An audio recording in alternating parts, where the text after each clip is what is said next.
I call to order this meeting of the Board of Zoning Appeals for December 18th, 2025.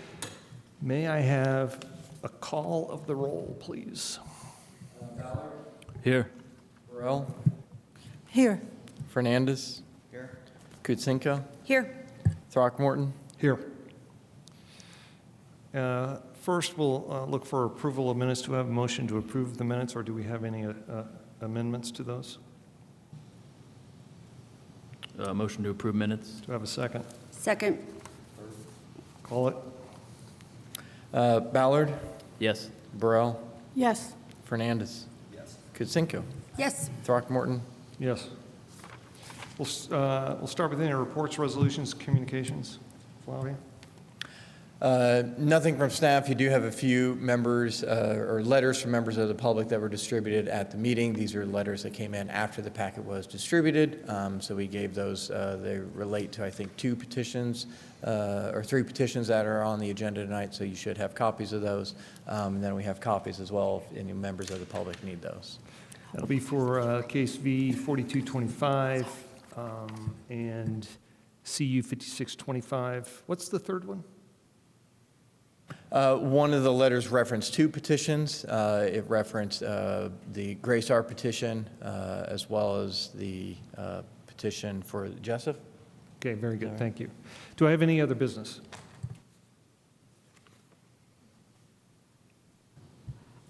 I make a motion to move V-42-25, which is right now scheduled to be heard first, to be heard third after the CU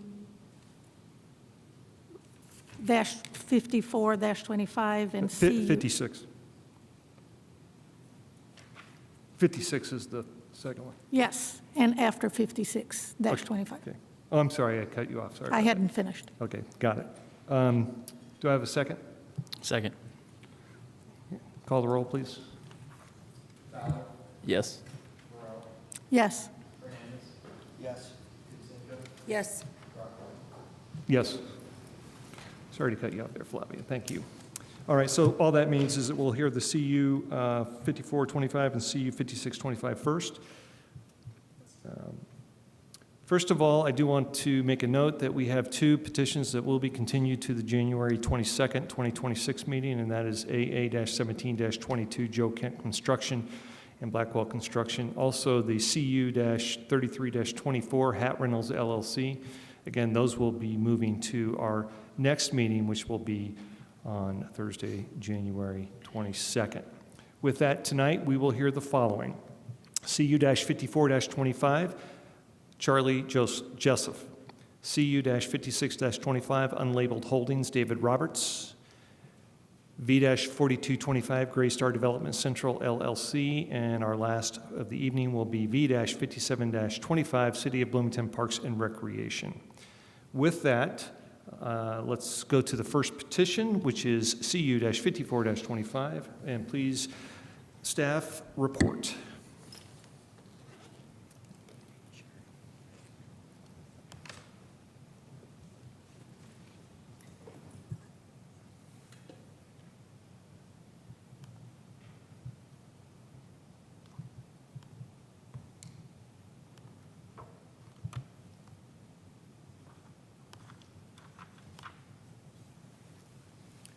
Good evening. Joe Patterson, zoning and long-range planner for the city of Bloomington. Before you is a request for a conditional use to allow for a dwelling duplex in the residential small lot R3 zoning district.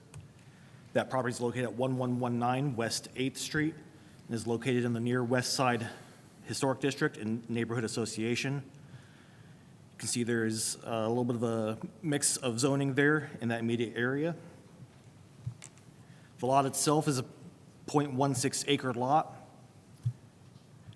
The comprehensive plan designates it as mixed urban residential. From the previous screen, with the different zoning, on the far left is the White Oak Cemetery. A couple parcels to the east and north is mixed-use neighborhood zoning, and that contains Girls Inc. of Monroe County. Then just to the south and east of there is the Banneker Community Center located in mixed-use institutional.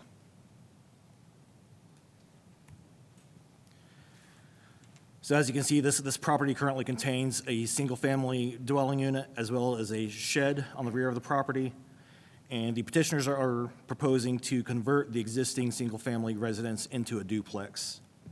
Part of that, as you see on the left, does require a minimum parking to be available on site, so they do propose to add a driveway, essentially for a parking pad for a vehicle to satisfy that minimum parking requirement.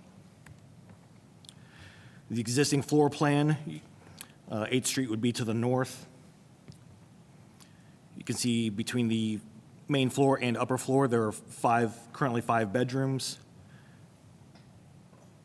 And they are proposing to split those 5 bedrooms, create 2 dwelling units with 3 bedrooms in each one.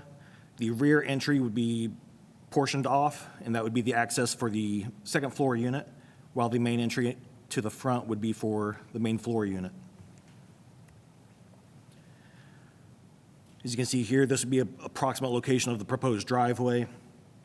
That could involve removing a street tree as well to allow for that driveway to be installed.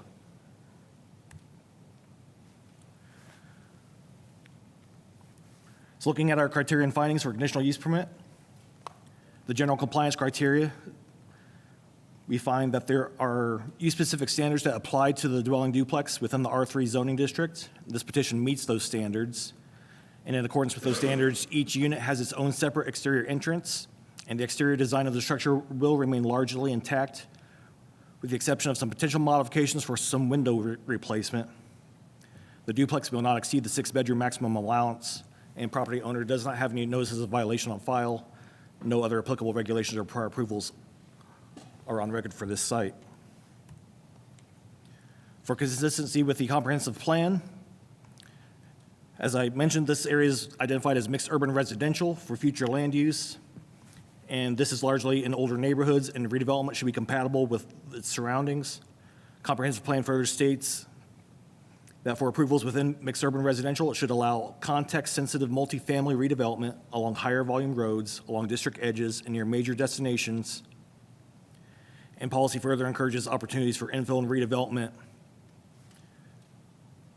and including underutilized housing types such as accessory dwelling units and duplexes. We find this proposal is congruent with the goals of the comprehensive plan. Regarding that there are adequate public services and facilities, we find that public service capacity does exist. The existing residence currently has those connections, and while no issues are anticipated, it will nonetheless be reviewed with the building permit process. For additional criteria for minimizing and mitigating adverse impacts, we find there are no regulated natural or scenic features that would be impacted. Property is located within the near West Side Historic District. And again, while the exterior design is planned to remain largely intact, if that window replacement does require further exterior changes, the petitioners have been in contact with the Historic Preservation Program Manager, and if approval is required, they will go down that path with the Historic Preservation Commission. There was a neighborhood meeting that was conducted. 5 people were in attendance at that meeting. Major concerns were noted to be with traffic and parking, with the addition of the parking pad, as well as ongoing discussions with other neighbors in the area regarding use of alleys and adjacent properties. We find that impact for parking and traffic and congestion is largely mitigated. No changes to trash or waste collection are expected.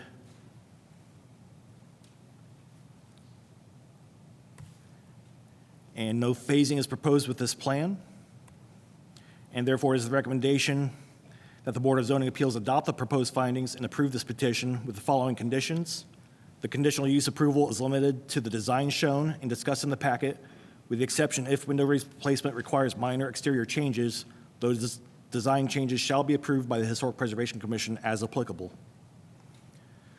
A 1-for-1 replacement for any street trees removed for the driveway installation is to be satisfied, and this conditional use approval requires the petitioner to pass a rental inspection from Housing and Neighborhood Development and procure a rental permit for any units that will be rented.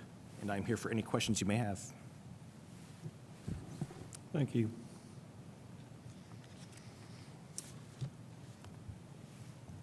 Is the petitioner present? Yes. Okay, if you would come forward, will you be the only one speaking towards this petition, or will there be other speakers on your behalf? Okay, in that case, go ahead and come forward and have you sign in. I ask because after you sign in, I'll swear you in. You'll have 20 minutes to present, up to 20 minutes. Any of the time you do not use will be reserved until the end of public comment for you to make additional comments before any action is taken by the board.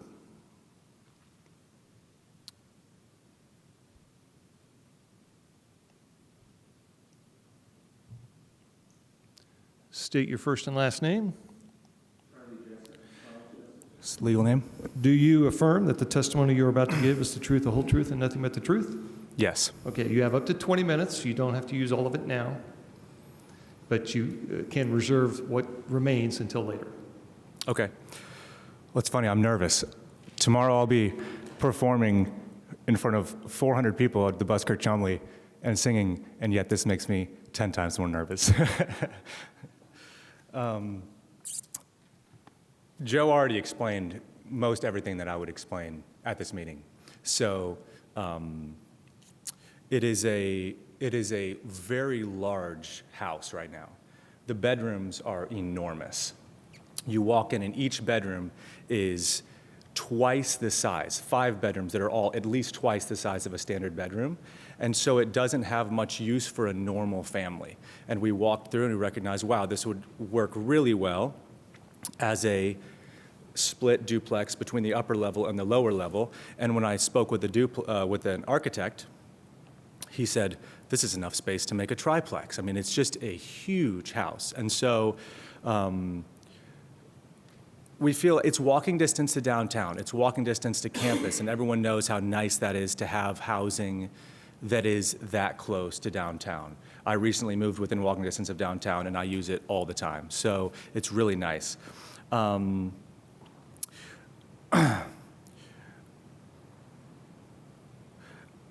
of the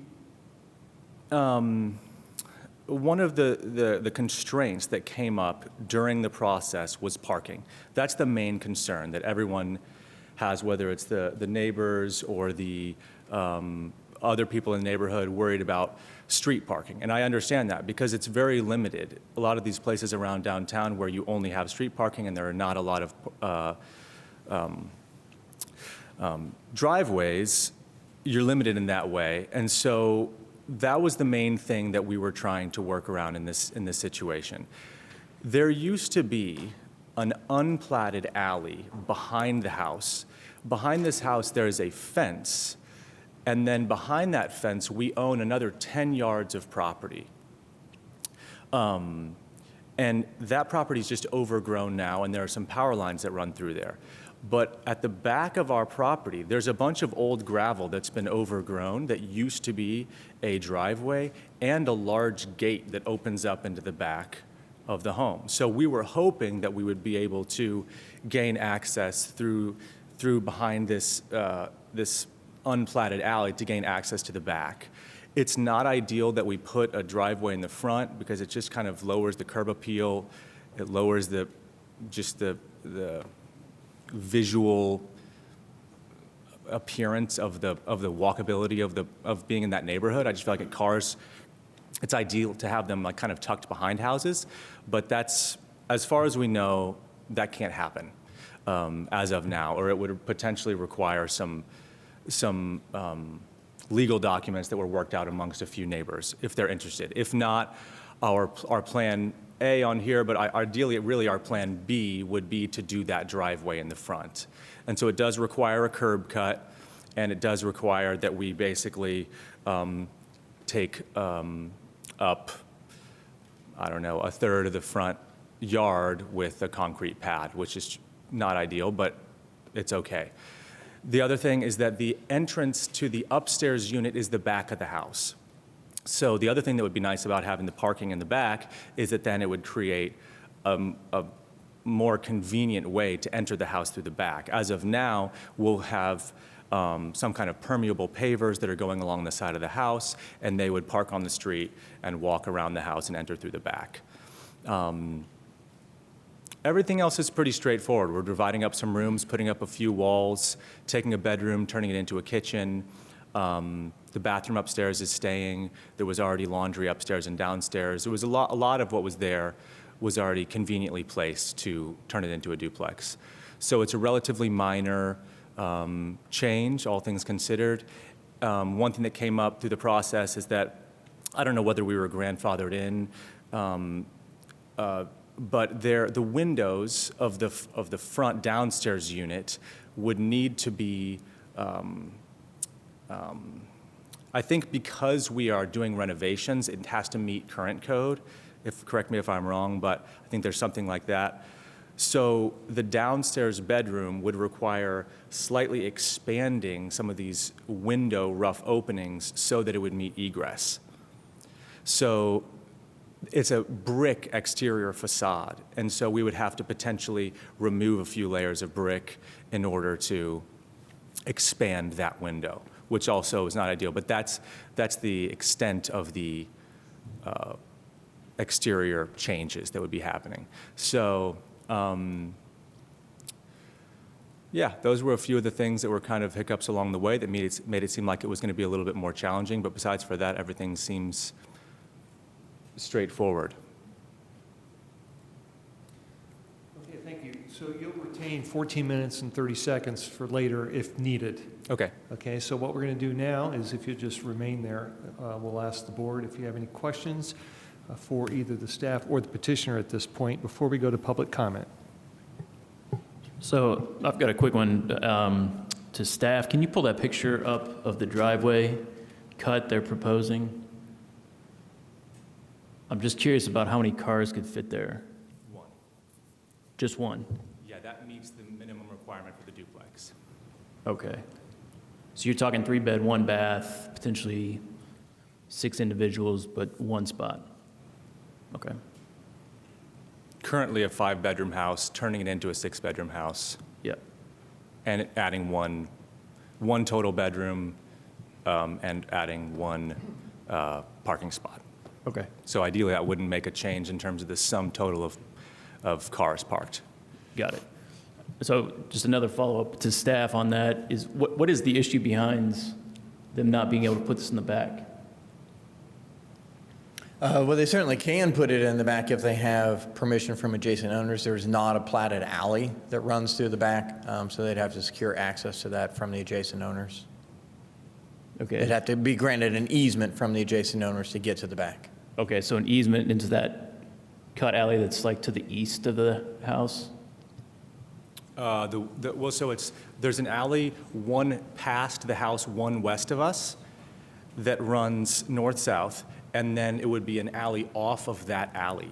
Right. So that's the weird part about the whole thing. The 2 adjacent homeowners to that alley are here present, and I would need to have access to the alley as well as passing through this current overgrown void at the back of the property.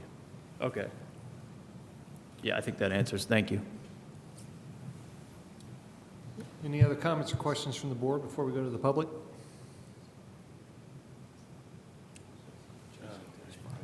I have one question. Yes, please. The question is for the petitioner. So is this home used currently as a rental? Do you have every room occupied at this point? No, we're hoping to do this construction now. It hasn't been occupied for the last month. Okay. Okay. Well, I was just trying to figure out the transportation, the parking. If it was already inhabited by 5 different individuals in 5 bedrooms. I believe there were between 3 and 4 cars there at a given time. Okay. So that has already happened in the neighborhood? In terms of, In that was terms what of was as of parking. 2 months ago. Yeah. Yeah. Yeah. Okay, thank you. Any other questions for the petitioner or for the staff at this point? With that, we'll go to the public for comment. Is there anyone in the public in attendance in chambers who would like to come forward and speak? If so, come forward and sign in, and we'll give you 5 minutes. So just one? Okay, so please step forward there, sign in on the sheet, please, and then when you're ready, I'll have you state your name. There may also be some people on Zoom. We'll check on that next, thank you. I like that. Very concerned about those that are online, that's good.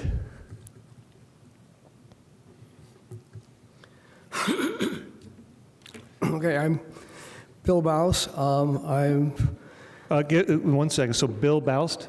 B-A-U-S. Okay, do you affirm that the testimony you're about to give will be the truth, the whole truth, and nothing but the truth? I do. You have 5 minutes. Okay. Thank you. I'm one of the nearby landowners. I live on just down the street, and I own one of the houses that is very close to this one. That house, which is a rental, has a private drive that goes to a garage in the back of that house. I keep hearing this private drive referred to as an alley. The city sometimes thinks it's an alley, but it's not. It's actually a private drive. There is another drive that runs south to 7th Street. I don't know if that's public property or not. I've never checked into that. So it's often used like an alley, even though it's not. A very major concern is parking. There is very limited parking in the area. If you park on both sides of the street with even moderate-sized cars, a fire truck could not get through. If you park the 2 pickup trucks on each side of the street, a normal car couldn't get through. Narrow streets, they're built before modern transportation was common. So we're very concerned with the fact that this will, the previous tenant in that house and the previous owners had 1 car. This will mean there will be somewhere between 2 and 6 cars. Very likely to the higher number, because they probably will not be families in the house. They'll probably be individuals. Even families usually have 2 cars nowadays. So this is a very major concern. Now, we talked to Mr. Joseph about this with the neighborhood association. I'm treasurer of the neighborhood association currently, and I'm also on the design review committee for the historic district for that neighborhood.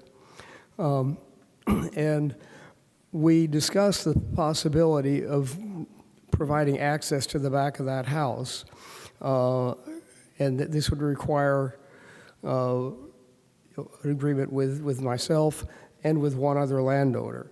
And we would hope to be able to work this out so that we could get vehicles to the back of the house. There is actually a very large garage back there on that property.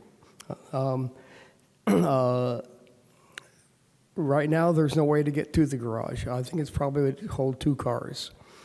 So if this could be worked out, we could, definitely improve the parking situation. Another problem is the access. In the neighborhood, we believe that the city was incorrect in deciding that this did not have to go before the design review committee. It sounds like to me they want this to be approved to have the current design and then change the windows and then bring it up for the design review committee for the windows. We think it should be the other way around. The design guidelines for the historic district specifically say that the entrances need to be from the front, not rear entrances. And it would be a little more difficult to have 2 front entrances, but it could be done. And we believe that having the rear entrance is not in compliance with the design review, and so this should be considered, along with any upcoming changes for the windows. So we do, the neighborhood board did not specifically say we're against this proposal, but I think I'm correct in saying that we believe that the approval of this is premature and that we should work out some of these details before it's finally approved. Thank you. Thank you. Is there anyone else in chambers who would like to speak to this petition? Please come forward, sign in, and I'll have you state your name, and I will swear you in. My name is Tom Flynn. Please sign in there. Oh, sorry. That's okay.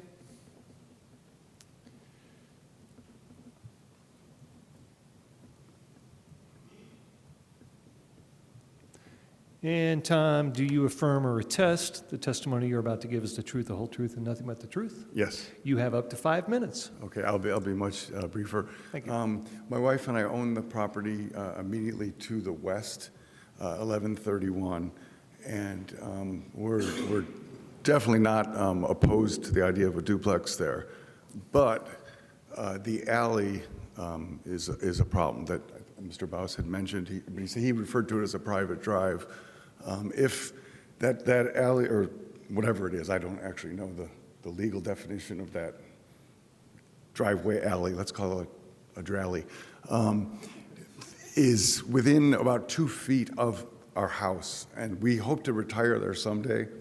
And if that became the sort of the thoroughfare to get back to the other proposed alleyway, we'd be surrounded on 3 sides by traffic, which is kind of a non-starter for us.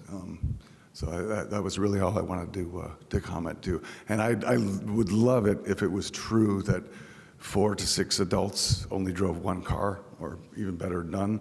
But I just don't think that's real. Everyone in town drives, unfortunately. So thank you. Thank you. Is there anyone else here in chambers who'd like to speak to this? Did we put out a notice online for those who would like to speak? How many do we have waiting? I see one individual, Tom Payne. You should be able to unmute. Tom Payne, can you hear me? Yes, I can hear. I didn't know if I needed to go on video or not. No, that's okay. Now, Tom, do you affirm or attest the testimony you're about to give is the truth, the whole truth, and nothing but the truth? I do. All right, you have up to 5 minutes, Tom. Thank you. I'm the president of the Near West Side Neighborhood Association. I will start by echoing Bill's concerns already raised.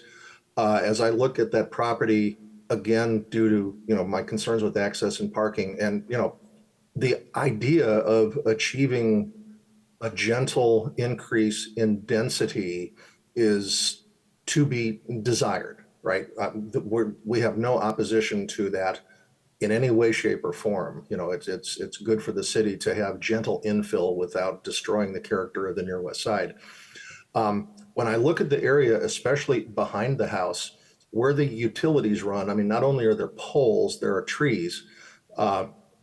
One of the concerns I have, however such an alley were created through these properties, not only would it have to go through 2 people's property, but there could be further compensatory tree plantings that may be needed depending upon where this access is to be placed. And that was the only additional concern I wanted to raise. Thank you very much. Thank you. Did anyone else sign in online? If there's anybody else online that would like to speak to this petition, please use the raise hand function or send a message via chat and we can recognize you. We'll wait a moment for that. And do we see anything? I don't see anybody else with their hand raised, no. Thank you. Now, we have others in public. That's, of course, we're still during public comment. Please come forward. And we'll go ahead and then check again online after these comments. Go ahead and sign in, please. State your first and last name. I'm Jude Flynn. Do you affirm or attest the testimony you're about to give is the truth, the whole truth, and nothing but the truth? I do. You have 5 minutes to present your comments. I also want to talk about the parking.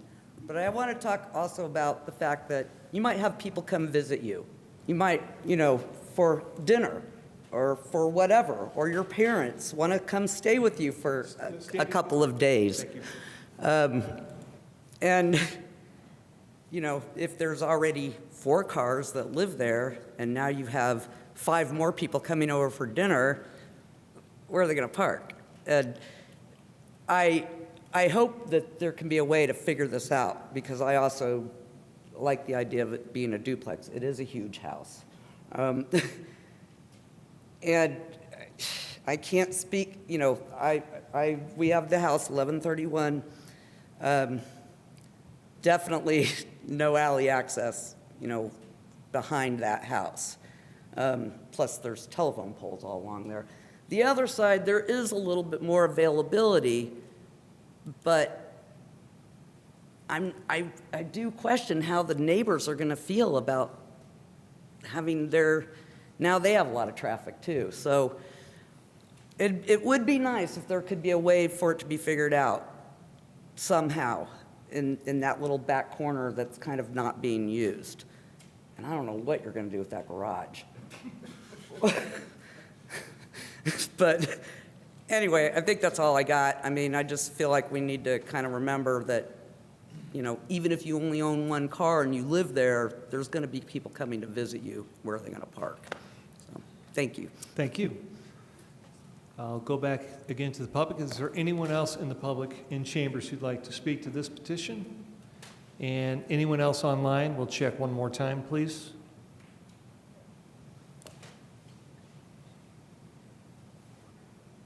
I'm not seeing anybody else online with their hand Okay, raised. very good. All right, I'm sorry, we have someone else from the public. Please come forward, sign in.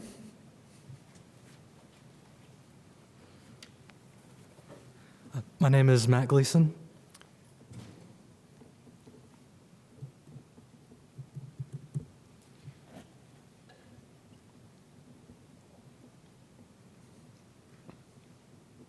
And Matt, do you affirm or attest the testimony you're about to give is the truth, the whole truth, and nothing but the truth? Yes. You have 5 minutes to present your comments.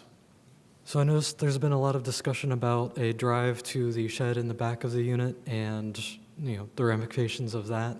But I wanted to point out that the proposal text only discusses a parking pad that is a cut from the curb and, would not, be close to a neighbor's house and would not provide as much parking, but it would also, meet the staff's recommendations, as proposed in the text.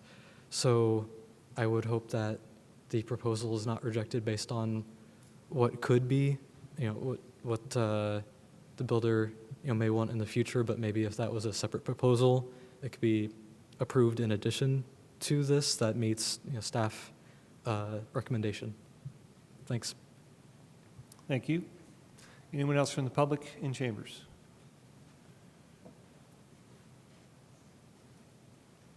Okay, with that, it's back to the petitioner to use the remainder of your 14-plus minutes if you'd like to have any additional comments to either address questions that have come up or comments or new information for us.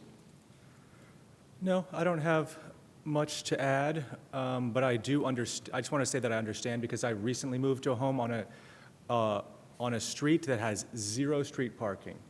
I moved from a home that had ample parking onto a street that shares 2 spots of public parking, and we have a single lane driveway, and it is a total hassle. So I totally understand and respect your guys' concern. And I do think that our proposal of putting in a single driveway in the front would meet the requirements. I'm potentially open to, although it would really lower the curb appeal of the house, to do a 2-wide lane parking driveway right in front, so the entire front of the house would just be covered with 2 cars. That's not completely off the table if that meets code, as long as it might potentially push the limit of permeable surface on the whole property, so that would be a concern. But if that was the make or break, I'm happy to discuss that. But it does seem like that's the main concern, so I think I'll leave it at that unless there are any other questions for me. Okay. So that'll conclude the petitioner's comments, and just stay there for me, please. It's back to the board for action. We'll either take a motion or additional discussion before a motion is made, please. Any I do questions? have a question about the near West Side Historic District commission, not commission, but the group that they are talking about, that they have to make the design approval before we approve this. So I wanted to understand that a little bit, and I believe it was one of the comments that talked about that. So the way the condition is expressed right now, the way it's written right now on number 1, talks about that it will be, it's just talking about the Historic Preservation Commission approval. And I think in this case, because they are a historic district, they have, it has to go before them. And if I don't know, do you know that, Eric, as a fact? So there's not necessarily a sequence of events that has to happen in any particular order. Obviously, both things happen independent of each other. So you have the Near West Side Historic District guidelines which have to be met, but also the Unified Development Ordinance requirements that have to be met. So, in our report, we acknowledge that this is in a historic district and is subject to those guidelines. If there are any changes to the outside, those have to be reviewed by the historic district guidelines and the HPC. So this is just granting the approval of the use. As I mentioned, we've got a condition of approval that, references them. So they'll just need to work through that approval process separately. Okay, so we don't have to state specific on the conditional, on one of the conditions that they have to go in front of the historic district? Well, that already is listed as, it's referenced as a condition of approval, that if there are any changes to the exterior, those have to receive approval. And we specifically reference the windows that the petitioner mentioned as well that might need to be modified. So that's built into our approval. Okay, So they'll just need to go. I'm just making sure. That's Yep. all. Thanks. It's another quick question. Since you brought it up, that was going to be what I was going to inquire about, is how big of a driveway pad, could they potentially put in the front? Because I'm definitely supportive of the duplex. I think we need things like this, but also, the concerns are there. If staff knows that or could find out, or if the petitioner, if you know. Yeah, so the UDO would allow for an 18-foot wide drive cut along the front. The UDO only requires one parking space for a duplex, which the site plan meets. The petitioner mentioned that they certainly can widen the driveway if need be. They could even possibly lengthen it, subject to the impervious surface coverage requirements, but they're not required to. So that would be their choosing if they want to extend that parking capacity on the site. It doesn't necessarily affect this approval. Okay. Because I appreciate the willingness of the petitioner to be even, open to that. And I know we've seen several of these before where obviously, you want to weigh the concerns of your neighbors, but that is something you're open to if you could potentially fit, 3 or 4 cars, depending on what's allowed. In the driveway, there's not enough depth. Okay. And because we have to still leave the sidewalk, because there's a sidewalk there clear, so in between the sidewalk and the house, there's only room for 1 car. So it would have to be side by side. And I know that we were within 10% of the impermeable surface of the whole property. I think it was like 43% or something, but something within striking distance of that number. So I am hesitant for that and for the curb appeal. Right. But I am open to it. Okay, so the most you could probably get is 2, and that's not even Definitely the guaranteed. most we could possibly do is 2, unless we use the back, which is off the table at this Right. point. Okay. All right, thank you. Any other questions or comments from the board? I will make a motion that we approve CU 5425, adopt the findings as written in the staff report subject to the 3 conditions that are set forward in the report as well. Do I have a second? Second. We have a motion in front of the board. Before we call the question, is there any further comments from board members before the vote? Then I call the question. Ballard, Yes. Burrell, Yes. Fernandez. Yes. Kitsenko, Yes. Throckmorton. Yes. Motion Petition- passes. Your petition has been granted. Thank you. Have a good show. Thank you. 7:30 PM tomorrow night, Les Kirk Chumley, full band. Going to be great.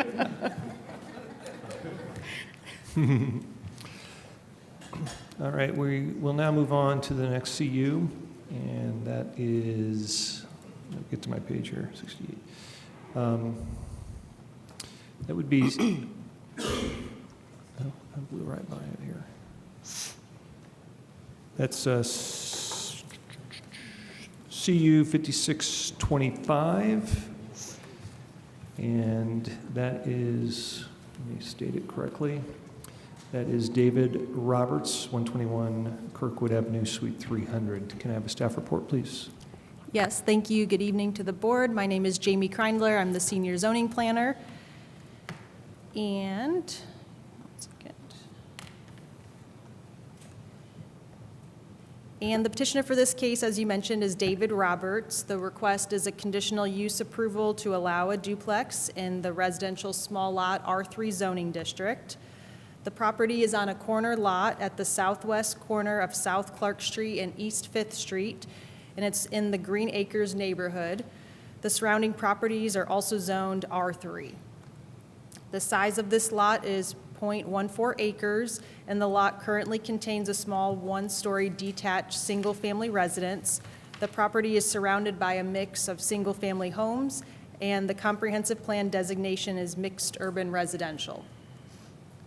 The petitioner is proposing to remove the existing residence and develop the site with a new duplex.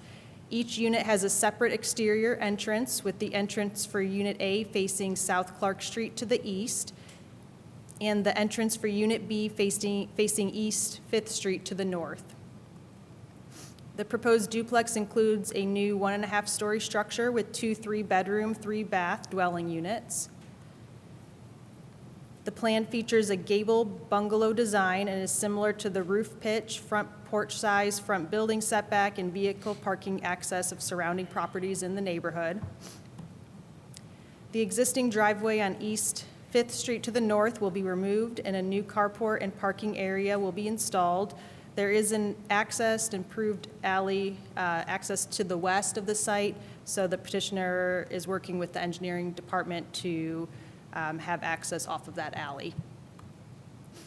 The proposed duplex is set back at the required 15-foot front build-to line, and this applies to both of the frontages along South Clark Street and East 5th Street. The submitted site plan is compliant with the maximum impervious surface limitation of 45% in the R3 zoning district. And this petition was presented to the Green Acres Neighborhood Association in October of this year. Notes from the neighborhood meeting were provided in the packet to the board.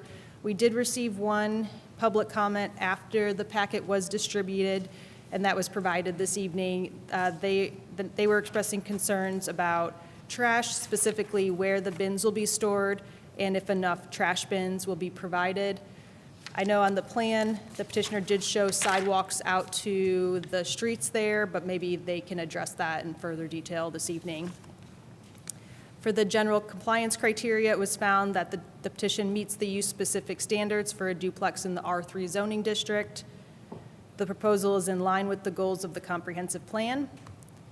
And the petitioner stated that new water service and sanitary connection will be coordinated with city utilities, and new electrical service will be coordinated with Duke Energy. No significant adverse impacts are expected from the proposed duplex. No phasing is proposed with the plan. So the department's recommendation is that the BZA adopt the proposed findings and approve this case with the conditions stated in the staff report. And I'm happy to provide any additional information or answer any questions that you have. Thank you. We'll have to wait until after we're supposed to wait until All right, with that, is the petitioner here in attendance? Will it just be yourself? Yeah. Okay, go ahead and sign in, and I'll swear you in.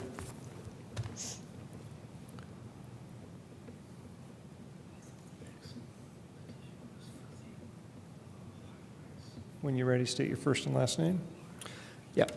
Matt Ellenwood with Matt Black Architecture. Do you affirm or attest the testimony you're about to give is the truth, the whole truth, and nothing but the truth? I do. Okay, you'll have 20 minutes, and any of the time unused during this portion of the process, you'll hold in reserve to use again before the board takes action after the public comment. Thank you. David Clark with Unlabeled Holdings is on the Zoom call if there are any specific owner-related questions. But I'm just going to speak briefly to the question about the trash collection, I guess, or storage. If you could pull up the site plan, Jamie, please, thanks.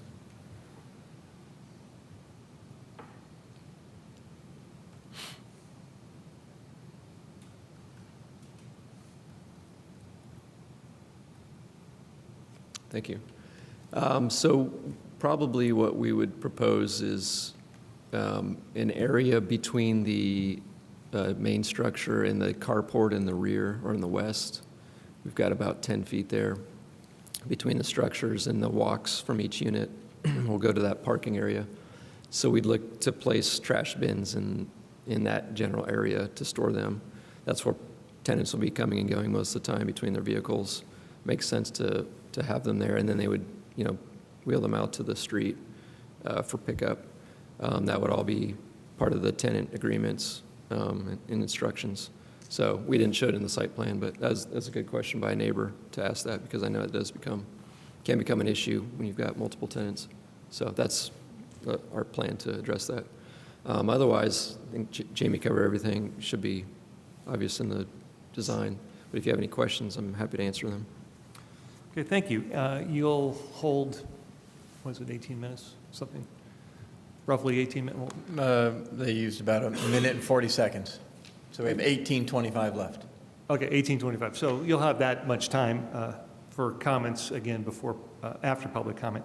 Now we're back to the board for comments or questions. John? Yeah, I just had a question. I'm, looking at the site, looking at the kind of like the Google map of it. I'm just confused about the access, the alley access from the city. What alley are we talking about? Or right away? I guess I'm confused by that. Yeah, it's a good. The site plan So was- there's a platted alley that runs along the west side of the property that the petitioner is proposing to utilize for the driveway access. So they need to coordinate any improvements in the right-of-way with the engineering department. So that's the main reason behind that Oh, I particular see. condition. So it's one of our infamous platted alleys that's never been an alley? Yeah, so it's platted, just hasn't been improved. So the petitioner would be improving it for the portion along there. Right, yeah. We reached out to the city, contact us. Yeah. Any other comments or questions from the board?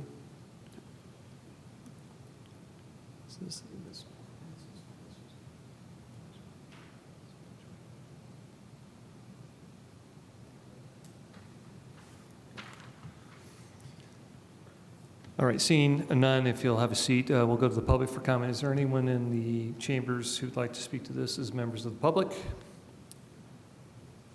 Seeing none, we'll go to the online version to see if anyone there is waiting to make comment. If there's anybody online, please use the raise hand function and we can recognize you or send a message via chat. I'm not seeing anybody. Okay. So with that, the remaining time, we'd go back to the petitioner if you have anything further you'd like to state. If not, we're back to the board for action. We'll take a motion or continued discussion. I'll move that we approve CU 5625, adopt proposed findings as set forward in the staff report, and adopt the 5 conditions also included in the staff report. Do you have a second? I'll second. And at this point, any further comments? No questions, been any comments from the board? If not, I'll call the question. Ballard, Yes. Burrell, Yes. Fernandez. Yes. Kutsenko, Yes. Throckmorton. Yes, the petition passes and the petition is granted. Thank you for your time and good luck. Now, with that, we will go to V-42-25. It'll be the Greystone, let me get to that page here. And that will be, Gray Star Development Central. And may we have a staff report? Certainly.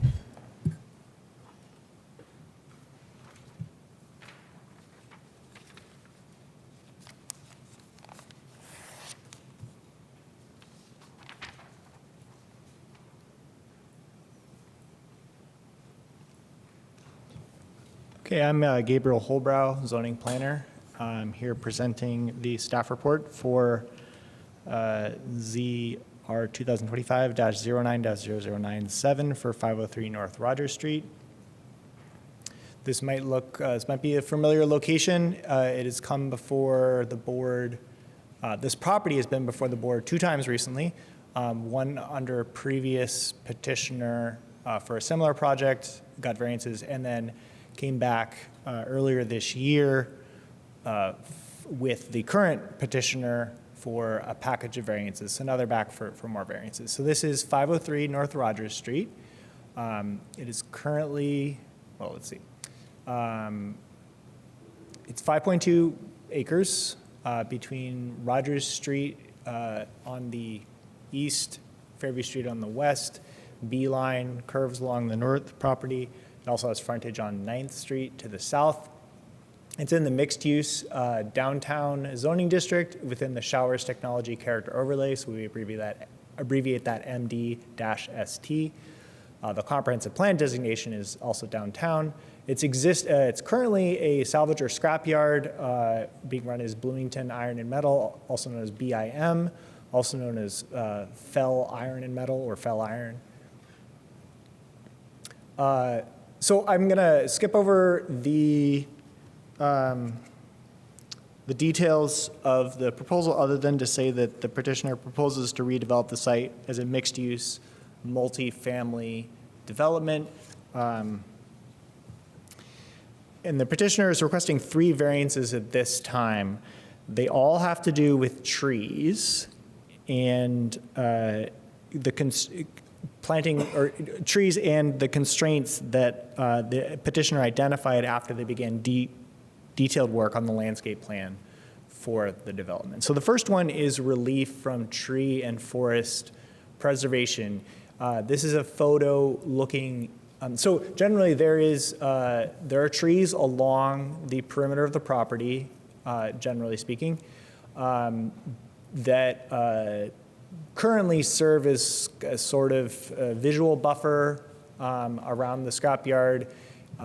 They have the characteristic of appearing as if the trees there were not intentionally planted but grew up over time. We don't have verification of that, but it sort of has that look to it. This is a photo from the inside of the site of a portion of that existing treed area. This is from another portion of the site. It looks similar from the other side. Just to give you a sense of it. So all in all, there's about just over an acre, 1.09 acres of existing closed canopy wooded area that is subject to tree and forest preservation standards in the Unified Development Ordinance. In order to make way for the development, the petitioner is proposing to remove all of it, which is more than the tree and forest preservation standards would allow. The second request is about how many interior trees they plant back. This is a image up there is the landscape plan that was included in your packet. with tree planting locations identified. And the colored areas that snake across the site are different utility constraints where it's either not possible or difficult to put trees. So I think this chart, which comes from that same landscape plan, is the best summary of what's going on. So there's the first two lines, existing tree canopy, 1.09 acres, and then the UDO would require 0.872 acres of existing canopy to be preserved unless you grant a variance. So then there's proposed off-site plantings and proposed on-site plantings. To go to the bottom first, proposed on-site plantings, 73 large canopy trees, 20 ornamental trees, 844 shrubs. So that fulfills all shrub planting requirements, tree requirements for parking lot landscaping, and also street tree requirements, but they're short on the number of interior trees. And they also aren't providing any trees on the site to make up for the removed existing trees. So instead, they're proposing to do off-site planting, which is the one in the middle. That would be 97 large canopy trees planted off-site and 97 that count as replacement for the canopy to be removed, and then 46 to make up for the deficit. So how do they get to 97 trees to count for the removed area?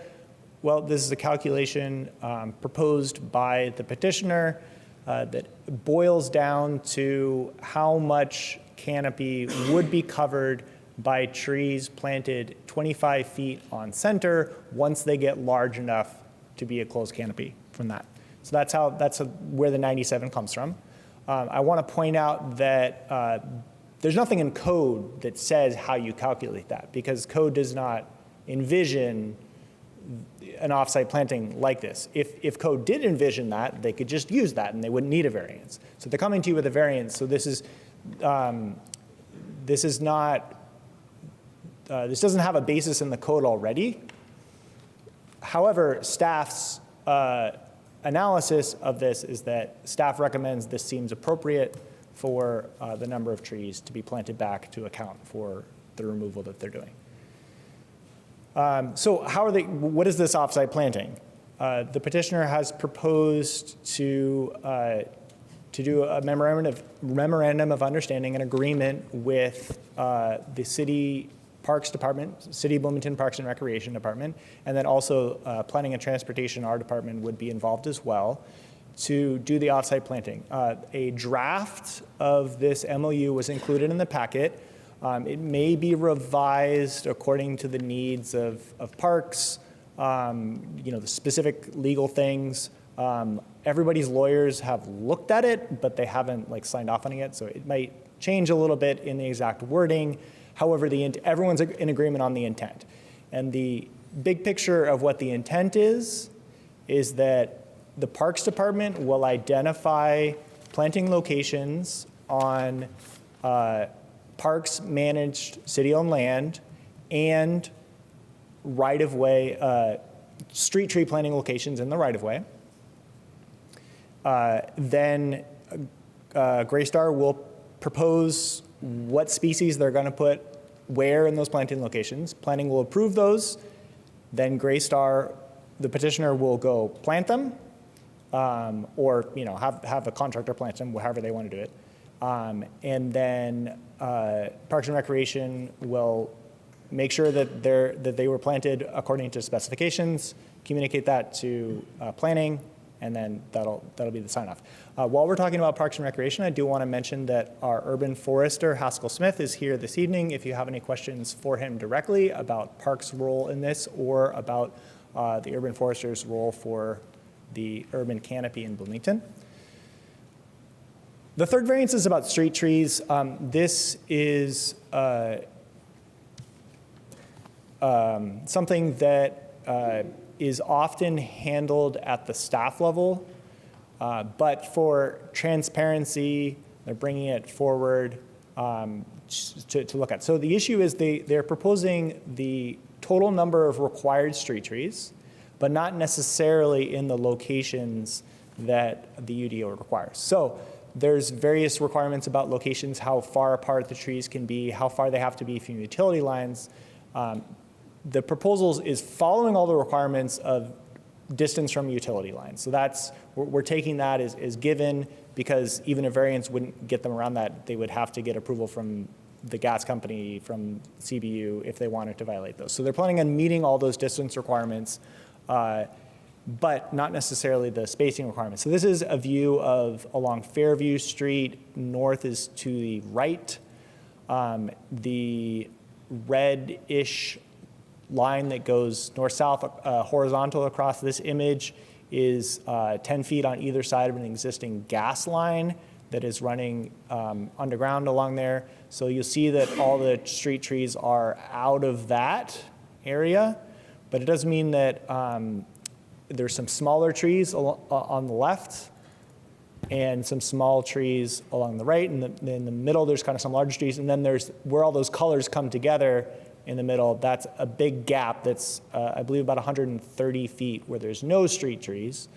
So normally that gap doesn't meet those distance requirements. So that's one of the challenges along Fairview. Along Rogers, so now North is up again. Rogers is there on the right. They're proposing one street tree actually in the right-of-way because it's very, the width of the frontage is not very great, so there's not a lot of room, and they need to get in a path and an entrance. So there's one tree instead of two. And then over on 9th, we're packing in a lot of trees because of our number, but then if you look really closely, there's a water line that's running approximately 7 feet from the trees that are closest to the street, so those might need to be switched out for small trees. So the main takeaway about the street trees is they are proposing the required number, but some of them are farther apart than the code ordinarily requires, or farther from the right-of-way than the code ordinarily requires.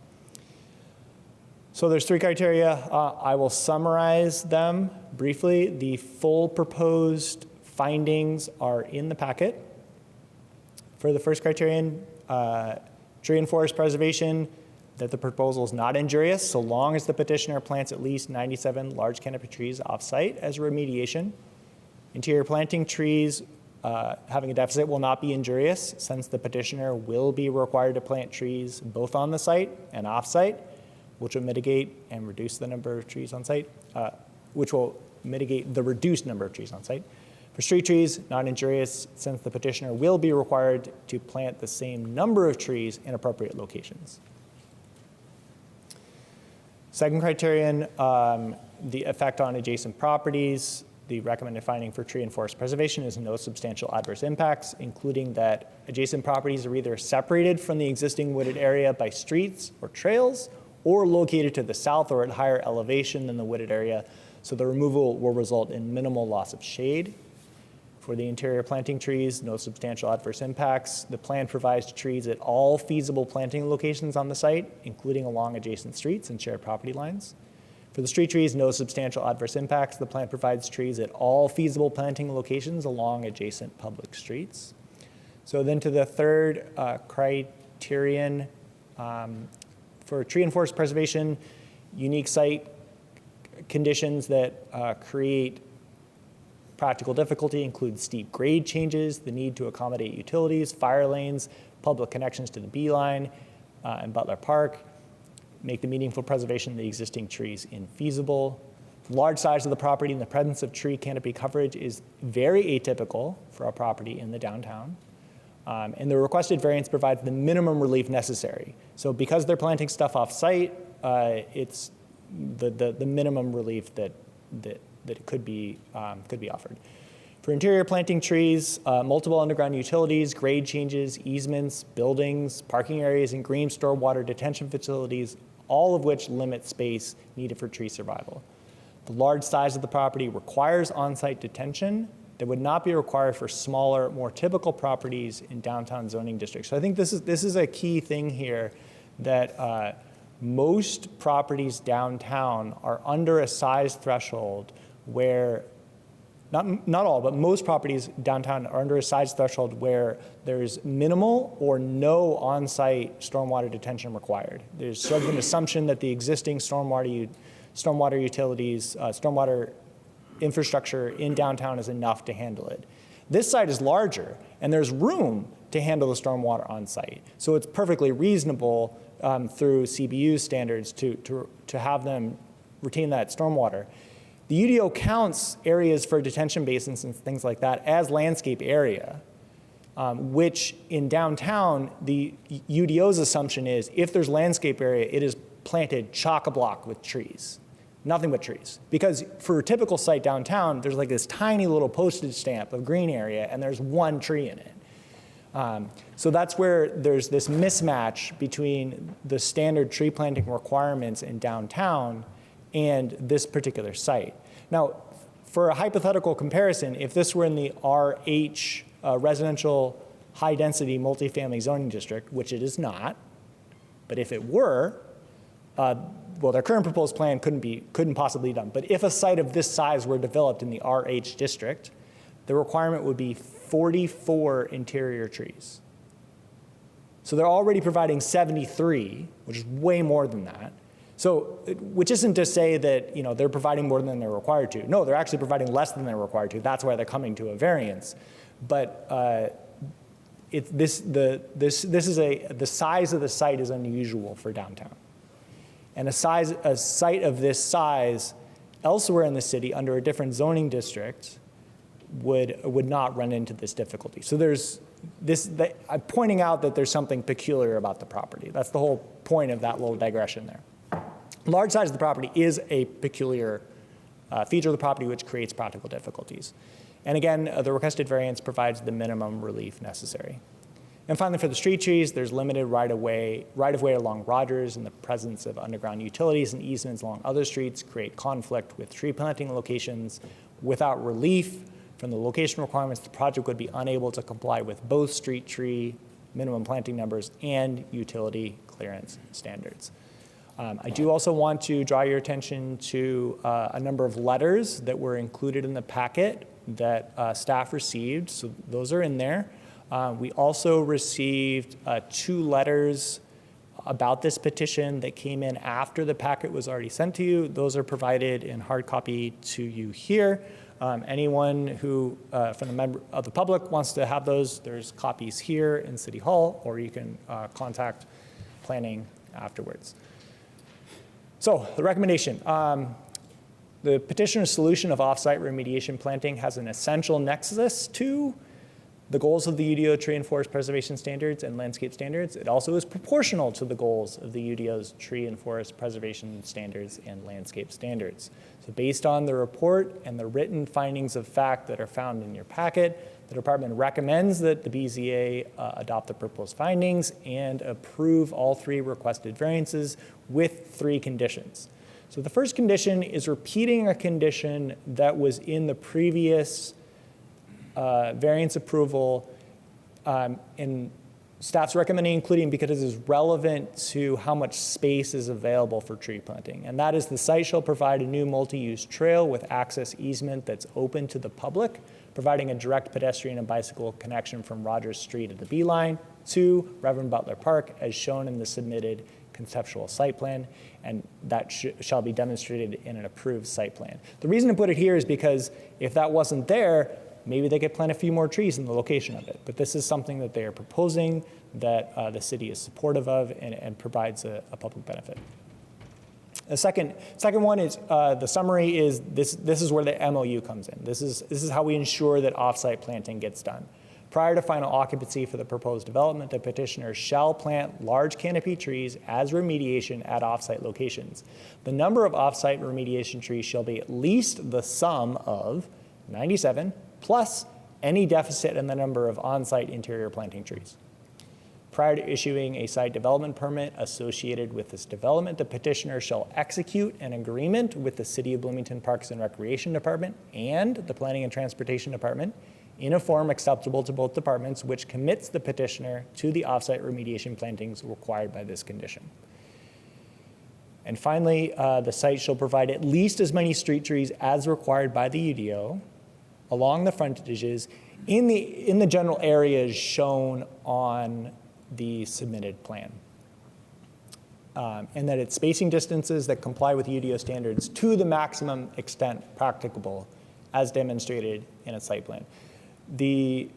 You'll notice that this one says what they have to do, but also says what wiggle room they have. So this is going forward with the idea that the final landscape plan might not be exactly what you're looking at tonight, but it'll be very similar to, and will have at least the number of trees, and that there will be street trees in the general locations as they are shown on here. They just might move a little bit left to right, or be two small trees instead of a large tree, something like that. With that, that's the end of the staff presentation. Thank you. Thank you. Is the petitioner present? And how many people will be speaking on behalf of the petitioner? If we could get all of you up at the same time now, and I'll go ahead and swear you all in, and that way you can freeform it. So while you're signing in, let's get everyone to get their names in there for me, please. I'll go ahead and explain what's going to happen here. So we have multiple multiple presenters for the petitioner. They will have a total of 20 minutes. Those petitioners can use that 20 minutes in any way that they would like. Any unused time of that 20 minutes during your initial presentation can be reserved and used to address any comments or questions that come in after the public comment. Can I ask a point of order on this? Please. I mean, I just want to get clarification. I mean, we previously heard this petition and granted approvals to the uses and all the other design elements. So for the purpose of tonight's discussion, we're really just talking about this tree issue, correct? Okay. That's correct. Okay, thank you, Gabriel. I want to point out also, if you have questions about, hey, when do we address this other issue?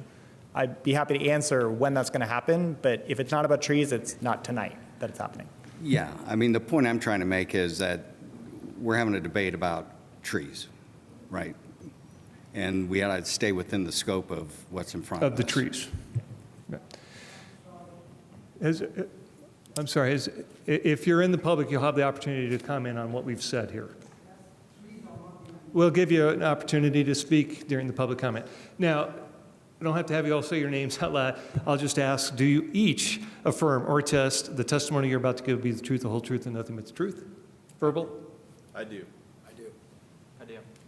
Okay, we'll start the timer. You have 20 minutes.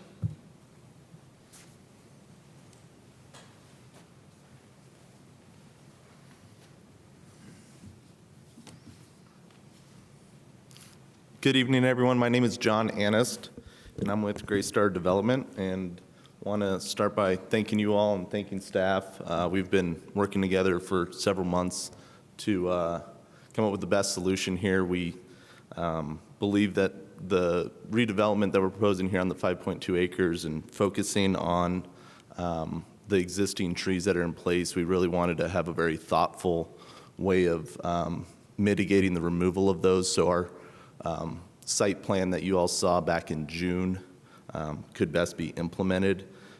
Through the design process, we looked at a lot of different schemes for this site. It has a lot of unique elements, like Gabriel mentioned earlier.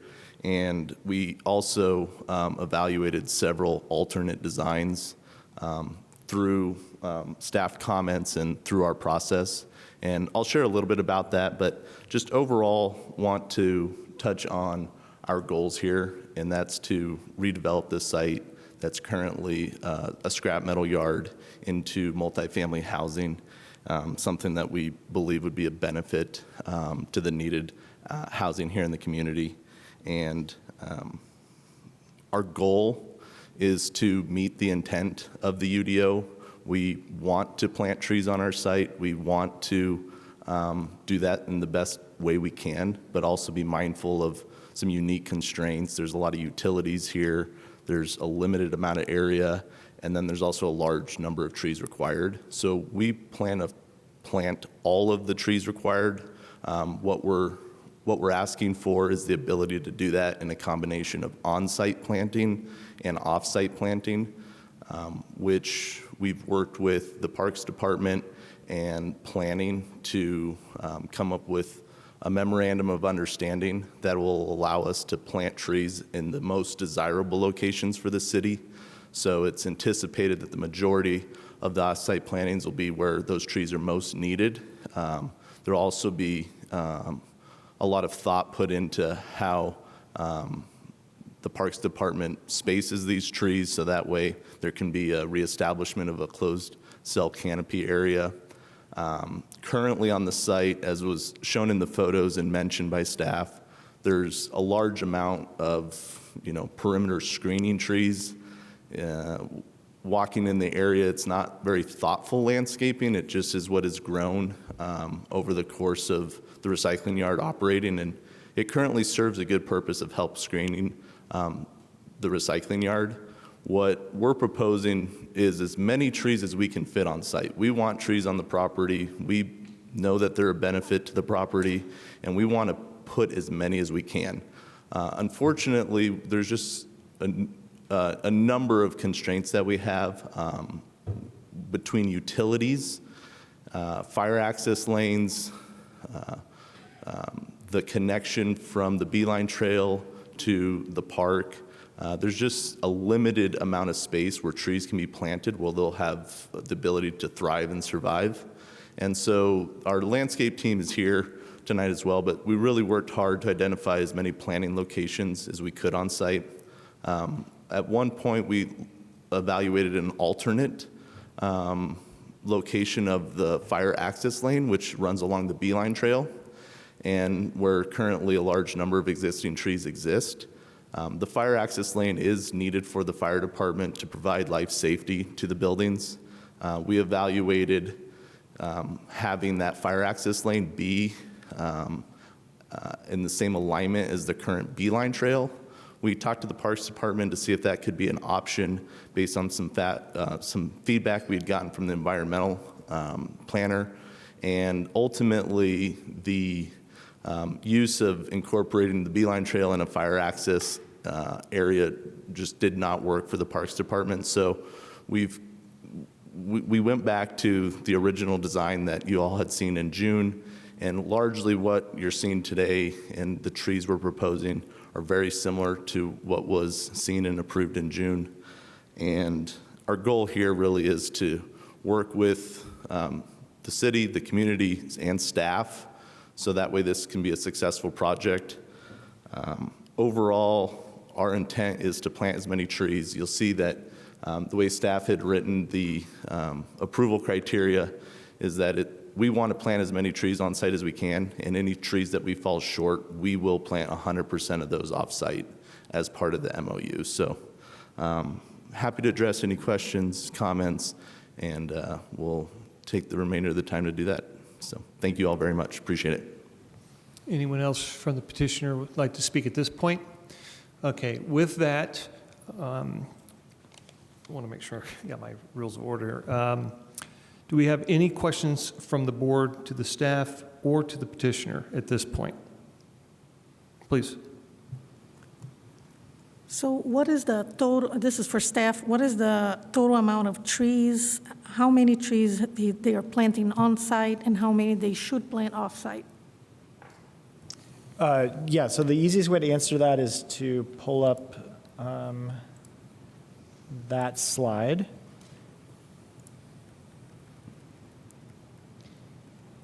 This is a table from their This is a table from their landscape plan.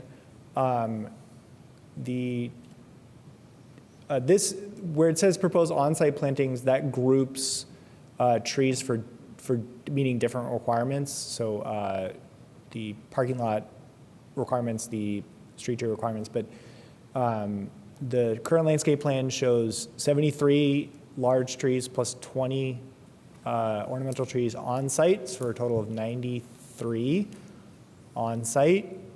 But that leaves a deficit of 46 that would be required to meet interior plantings. So there'd be 46 off-site, plus 97 off-site for remediation for the closed canopy, for a total, going by these numbers, a total of 143 3 off-site. So that's, keep that number in mind. They're proposing 143 large canopy trees planted off-site. That number could change if they fit more trees on the site, or if it turns out that, something comes up and, oh, this one tree we wanted to put over here in this courtyard won't work because there's got to be a water line under it or something like that. So in that case, maybe that number offsite will go up a little bit. But in the end, the number would be, between what's planted on-site and off-site, it would equal the requirement plus 97 trees for the removed existing closed canopy. Thank you. Any other questions from the board at this point? I just have one.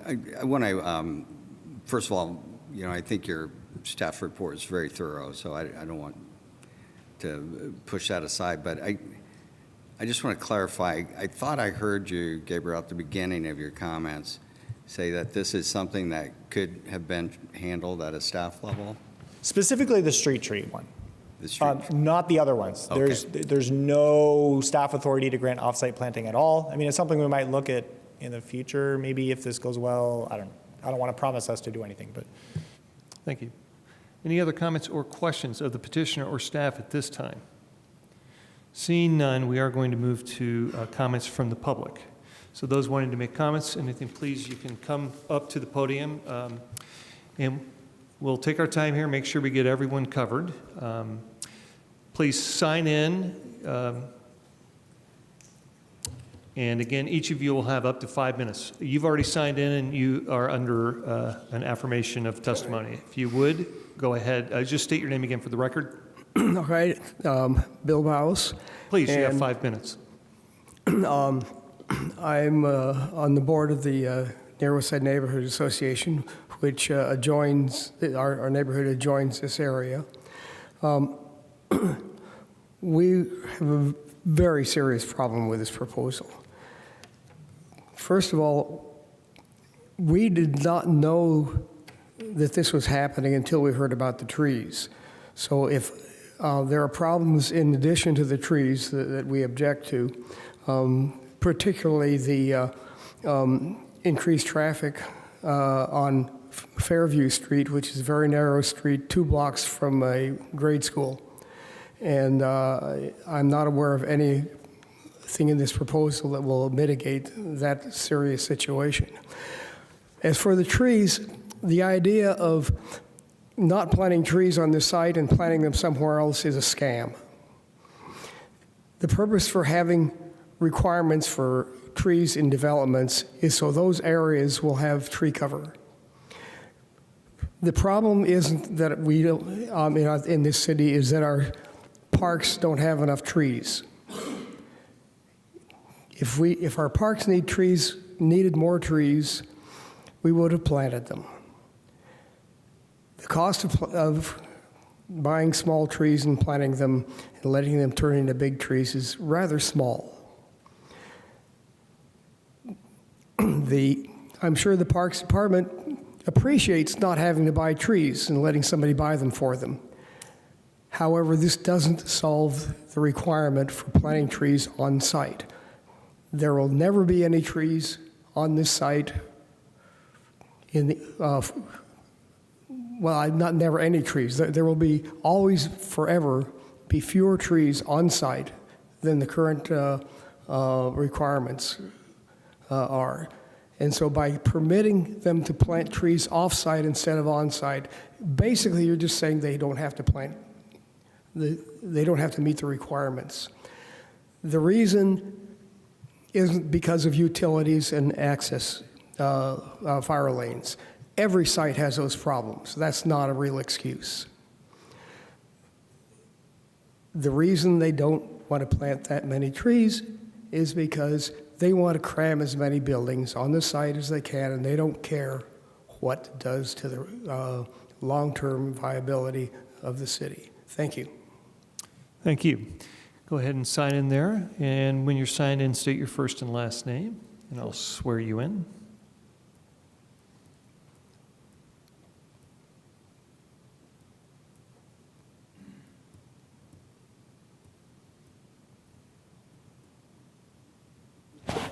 My name is Shahir Danishkar. I live at 703 West 9th Street, which Okay. is very close to... Okay, do you affirm or attest the testimony you're about to give is the truth, the whole Indeed. truth, and nothing but the truth? Of course. Okay, you have 5 minutes. Well, I am quite surprised to see that the fact that the neighborhood and I have submitted a letter to the zoning department, and Gabriel is here, that there was no mentioning about the traffic issues. The whole session is about trees. The park has already trees. I live in the neighborhood that I cannot get out of my driveway when the parents come to drop off their kids in the morning and in the afternoon. I live on, my house is on the corner of West 9th and Fairview.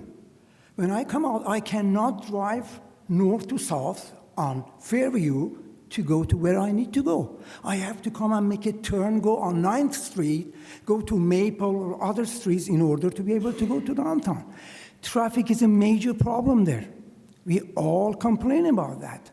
Now having a 5-story building, people living there, I'm sorry, affordable or for family housing, having a swimming pool for the people, really, that's questionable for me.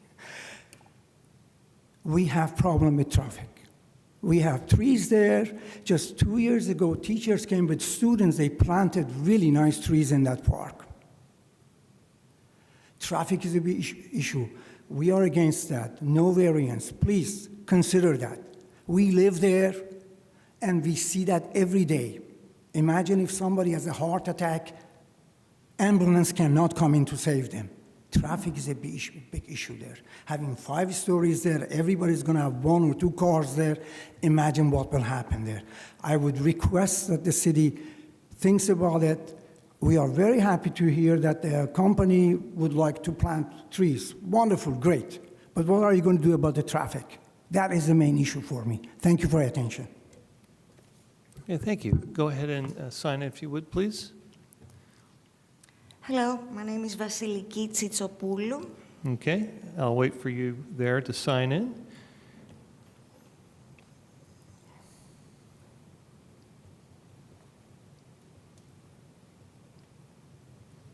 And do you affirm or attest that the testimony you're about to give is the truth, the whole truth, and nothing but the truth? Yes, sir. You have up to 5 minutes for your comments. Thank you. I am not immediately connected to the immediate neighborhood. I don't live near enough to discuss the question of traffic, but I wanted to discuss the question of viability in general of this particular plan. It seems to me it's a pharaonic plan in the most negative sense. It covers up the entire available surface of this property. It jars with the general environment. It removes native trees and native green. And I do not see how even that could, it's applicable to the, it already violates and it requires exemptions from a series of code rules. I do not believe that the city was not, our citizens were not apprised of this earlier, so we can provide some more feedback. I do not know why we need such a huge development there. I do not know why the area could not be rezoned, so it would have a milder footprint in terms of the surface covered.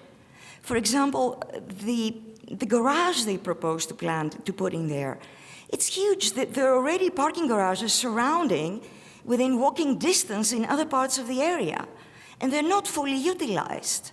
I do not know why the particular garage area that they've planned could not be used to simply have green there.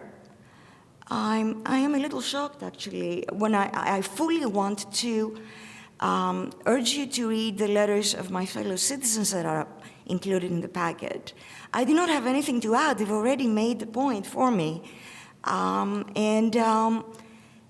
It's truly, I am truly shocked. And also, the company does not have a very good legal past. 9 different attorneys general from other states already suing this company. It does not have credibility in terms of what it promises to do. I do not think that it will be any different in the case of the city of Bloomington. I do not wish to be learning from the news that we have to sue them for any other violations. I do not believe they keep their promises. Please do not grant them these variances or other exemptions, which is the proper name for this particular. They've already been exempted. It seems to me they've received plenty of exemptions. I do not want to see the expertise, the knowledge, and the education of people who work for this city utilized for free by this company. For what I can see, these wonderful people working for the city, that I would like to see them working for us and not indirectly for a company that is not very credible. Please do not do this. Do not grant these variances. They do not deserve it. Thank you very much. Thank you.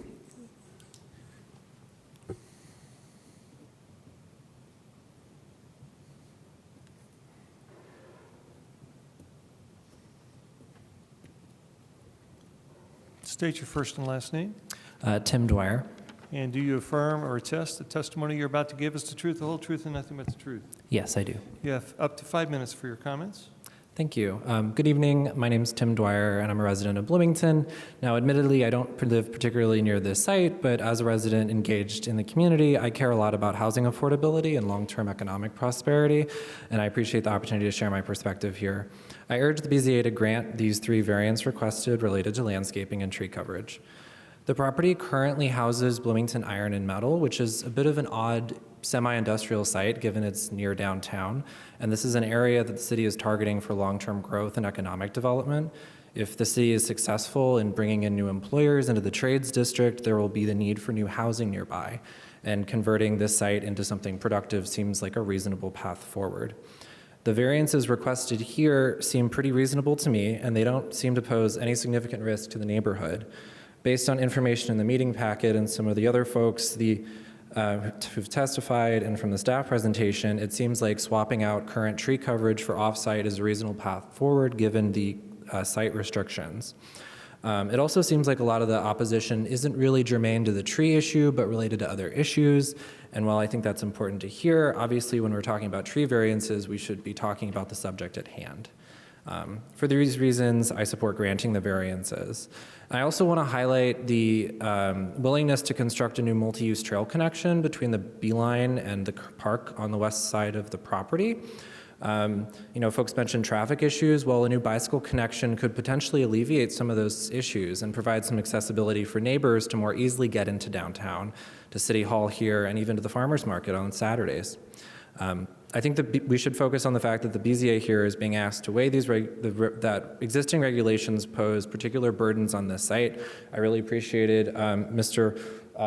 Holborough's comments about how the other zoning districts wouldn't apply such a strong tree planting requirement. That's just a facet of the downtown zoning. I think that's important to consider. And we should also be mindful that this site has previously been targeted for redevelopment in a pretty long and drawn-out process. Indiana Public Media reported in October of 2023 a different developer wanted to build a site project here, and I'm not exactly sure why that didn't come to fruition, but it seems like this site does pose unique challenges. So on the whole, given our need for workforce housing near an emerging employment center, the public benefits and the commitments from the developer, I respectfully urge the BZA to approve these requested variances. Thank you for your time. Thank you. Is there anyone else here in chambers from the public who would like to speak to this petition? Seeing none, let's go to online to see if we have anyone in the public who would like to make comment. If there is anybody online, please use the raise hand function or send a note via chat and we can recognize you.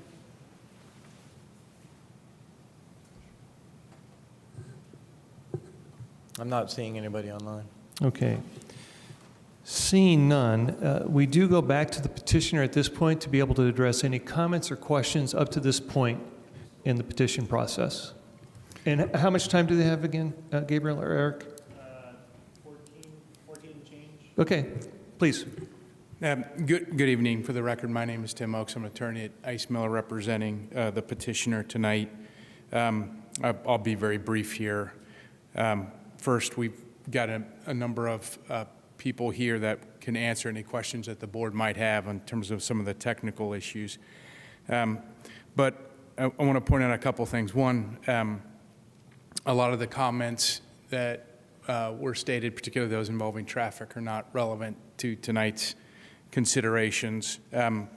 There is another approval that will occur here, which is development plan approval at the Plan Commission, and certainly there will be time to address some of those issues that pop up in a public format. That's number one. Two, there was a notion that this is some kind of scam, that we're avoiding some responsibilities here with respect to trees in the neighborhood.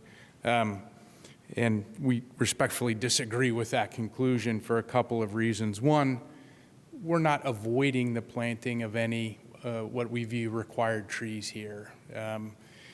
You're looking at a total of 216 large canopy trees, 20 small ornamental trees, and 844 shrubs. It's over 1,000 plantings for this project. More significantly, the study that a certified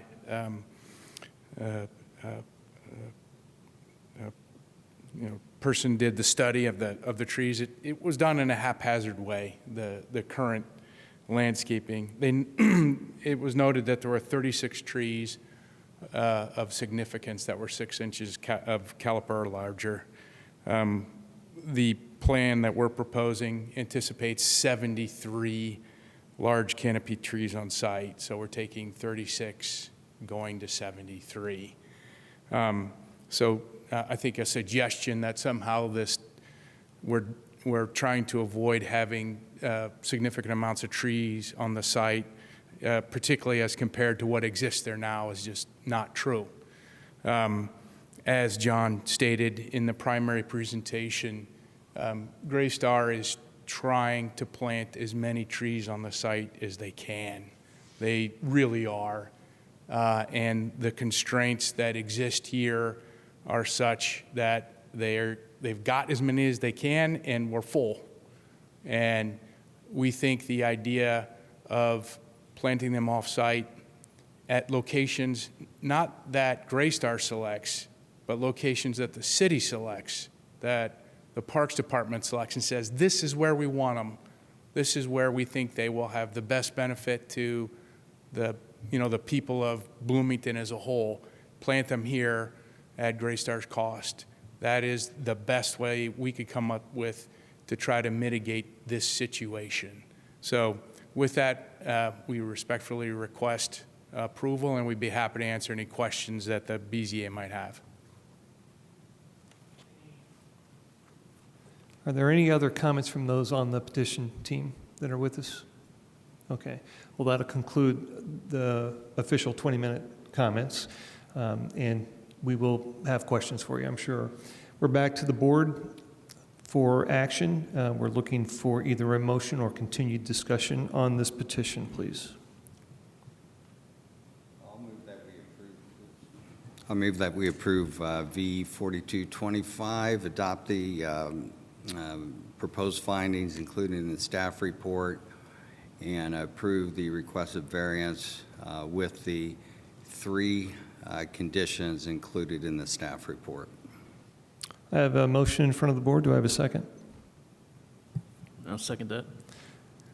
And before any action is taken on this, is there any further comments from the board before a vote is taken? Okay. Go ahead. Just, I want to make the point that, we see a lot of these multifamily developments come in.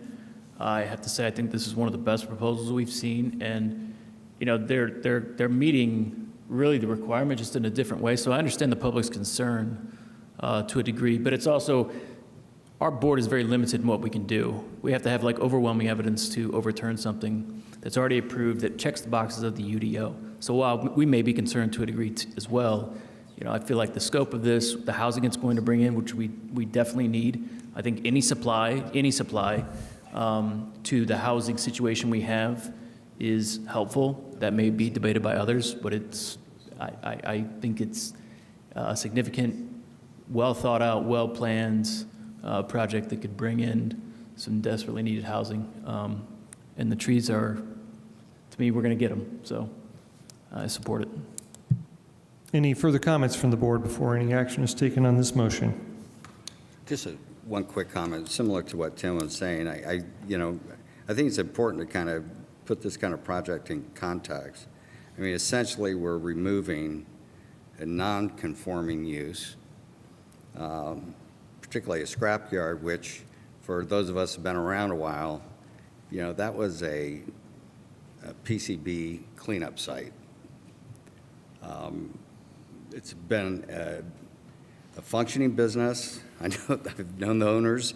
It serves a purpose, but that is not the kind of use that's consistent with our city's comprehensive plan, our vision for the MD Showers District, and it's just going to be a major transformation of a site that is long overdue for redevelopment that's consistent with our plans. And, I think the staff report speaks for itself in terms of the scope of the tree canopy replacement. And I think it's the way they work together to come up with a plan for maximizing, increasing the canopy in our city is a good one. So I'm going to support the proposal.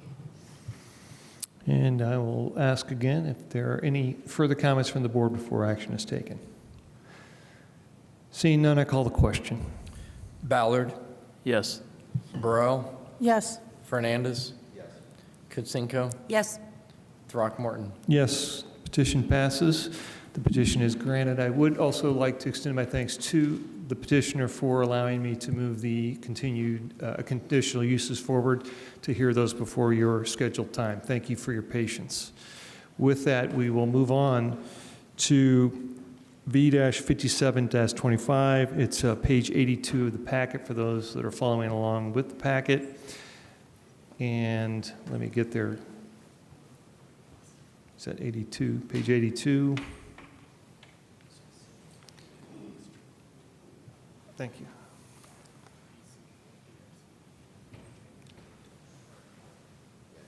And this will be, I'm there now. V-57-25, Rebecca Swift, Bloomington Parks and Rec. May I have a staff report, please? Certainly, I will pull it up.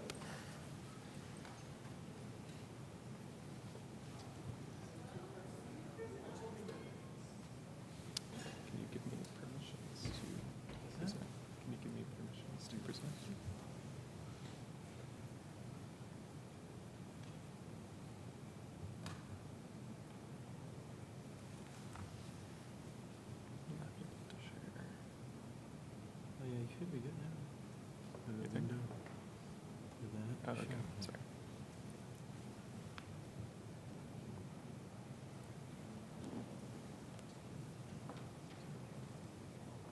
Or they have to come. Yeah, because I'm not.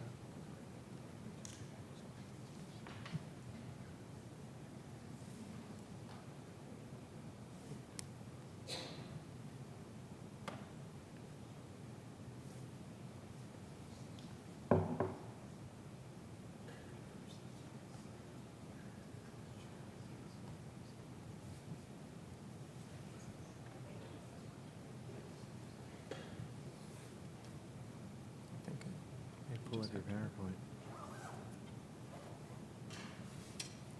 And they've said this before. They said that they're going to. Ah, there we go. Yeah. Okay, there we go. 1 second? Okay. I'm just going to take a quick moment for one of our members. So.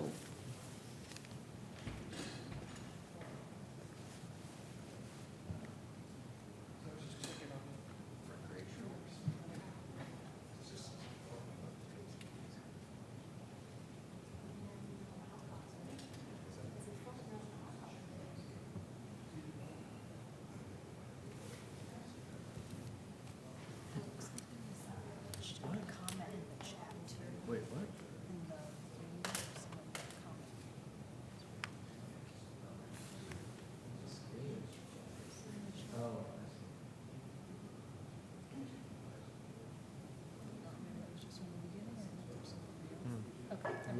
use the AI thing, AI transcription thing at the beginning. I let them, thank you. I let them off.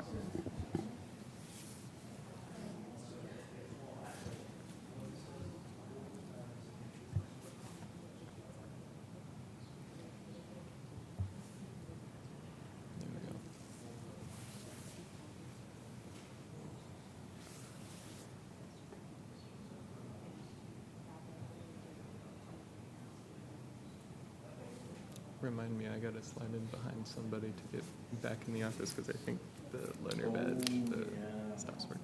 It worked at like 5:05 when I tested it, but I don't know if it'll work at like 8. Really worked at 5:05? Think so? I don't think so. I believe you because you did, but. No. Yeah, It maybe shouldn't, but. Maybe it gives you.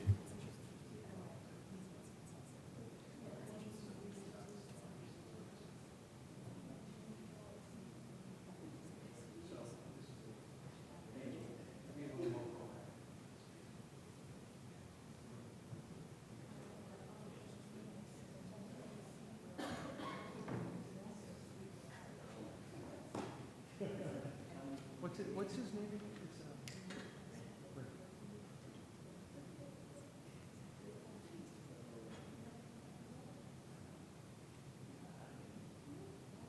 Thank you, Eric. You knew exactly what I was asking. I did. But it had been our impression in the past that we weren't allowed to do that, so I was checking.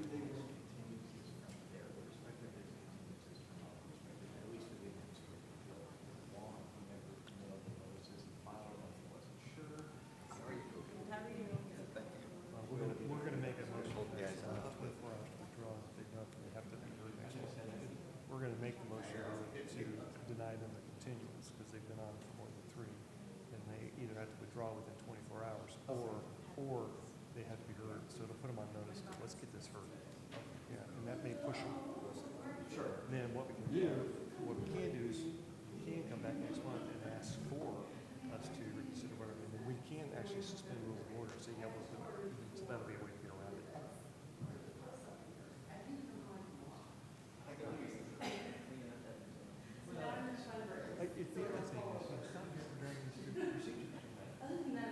Okay, thank you. We are now ready to hear the last, what are we on, V-57-25.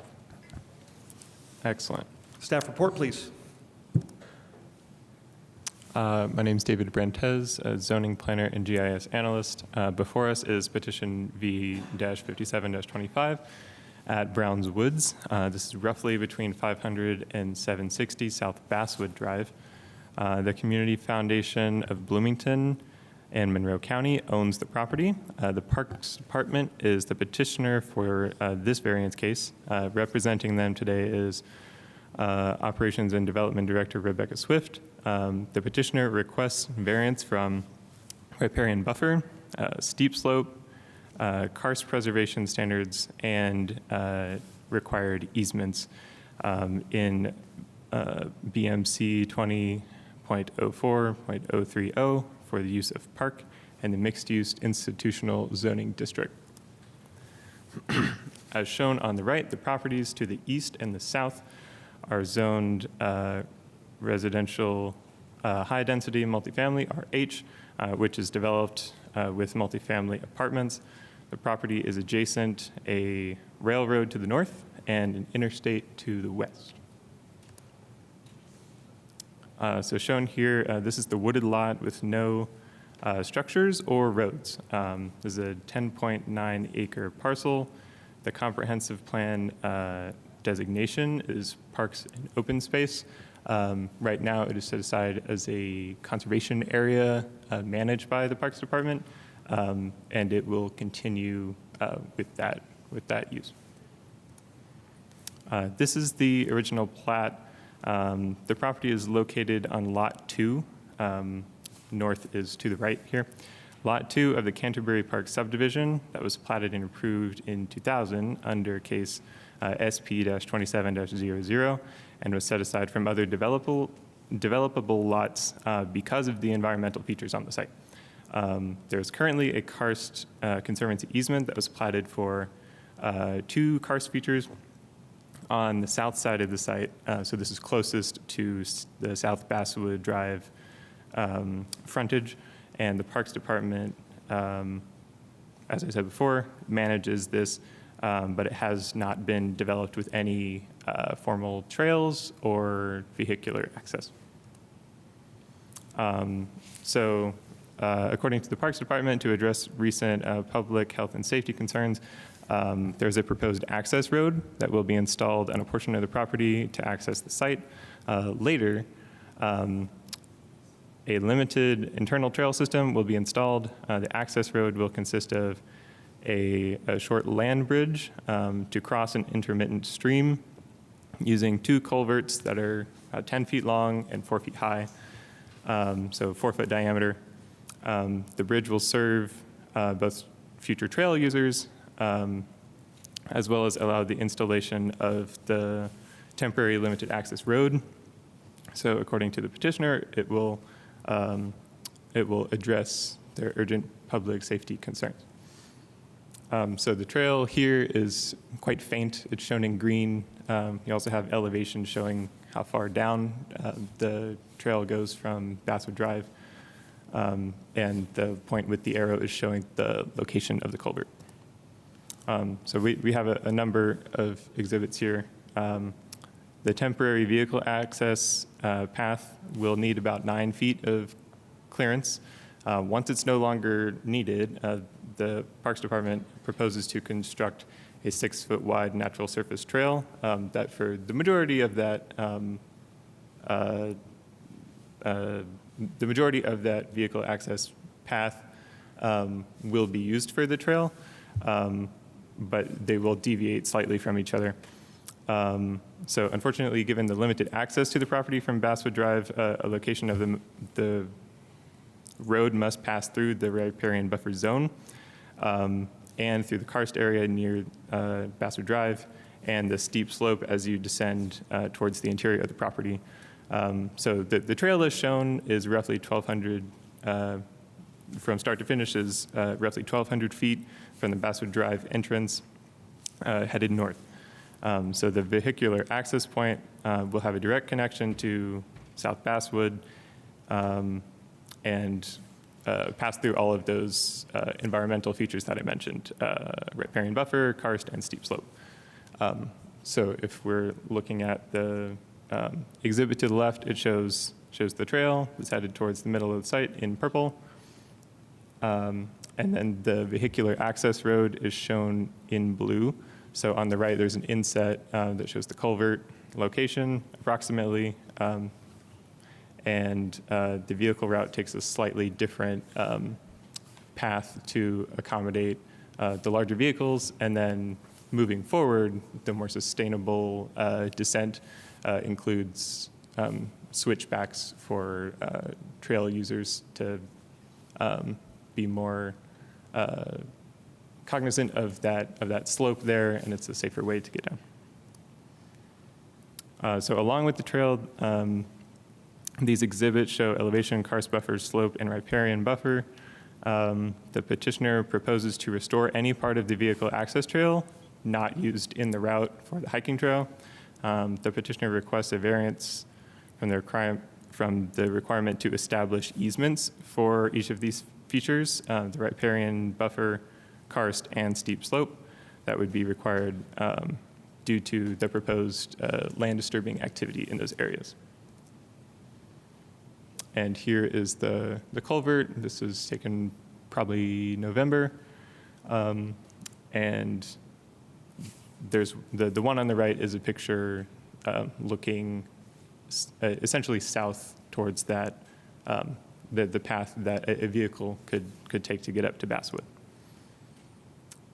And this is a lower area that we've determined is a stream and thus has the graduated buffer zones, the riparian buffer zones from that point.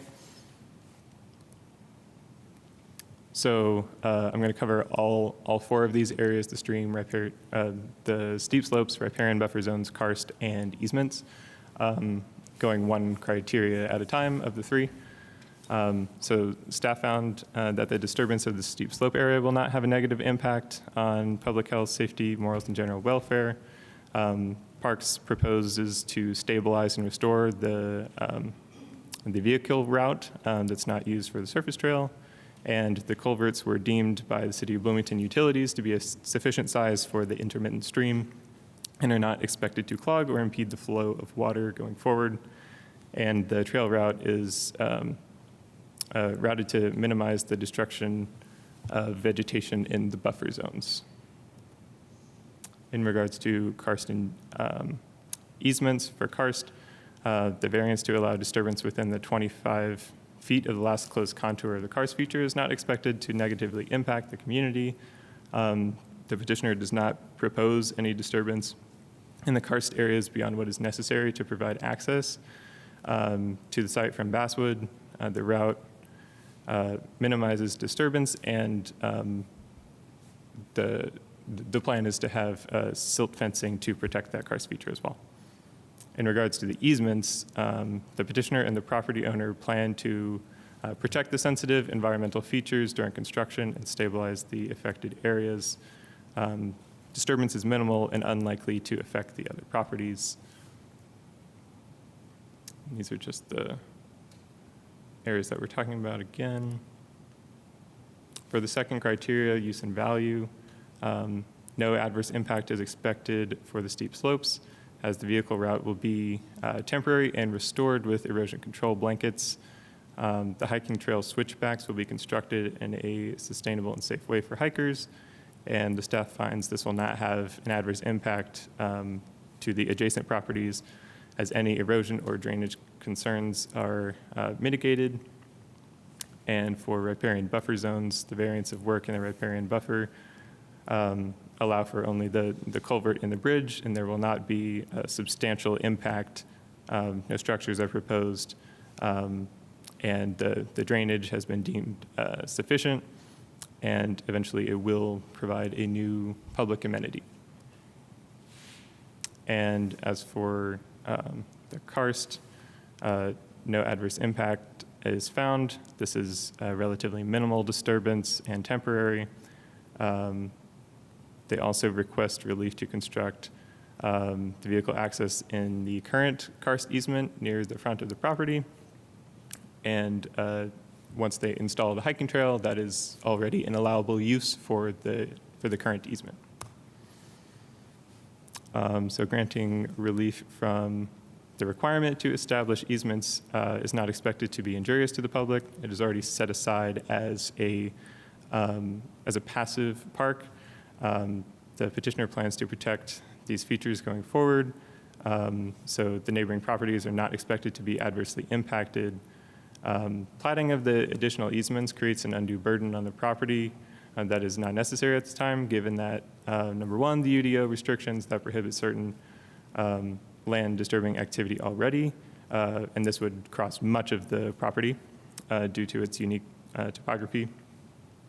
And the placement of this lot as a separate non-buildable lot provides adequate protection as it stands now. This, as I stated before, the sinkhole near Basswood is already protected in an easement, and we propose minimal, or staff finds that minimal disturbance is happening, and it is being properly mitigated during construction. For the third criteria, the strict application of the terms of the UDO will result in practical difficulties. We find that there is a practical difficulty for the steep slope, as in there's no practical way to access the property without crossing these steep slope areas. There is currently no vehicular access, which is a reasonable expectation for managing the property. And same goes for the riparian buffer zone. There's not a great way to access the property without crossing through this zone, as it kind of makes a horseshoe shape that encircles most of the property. So not being able to cross it essentially means you can't drive into the property at all, because it's got the railroad to the north and the highway to the east, which has no access. And for the karst features, again, the karst feature is immediately adjacent to Basswood Drive. So there's not really a way to access the site without crossing that existing easement or passing through within 25 feet of the last closed contour of the easements or of the karst features there. And lastly, for establishing new easements as required, we find that this is not not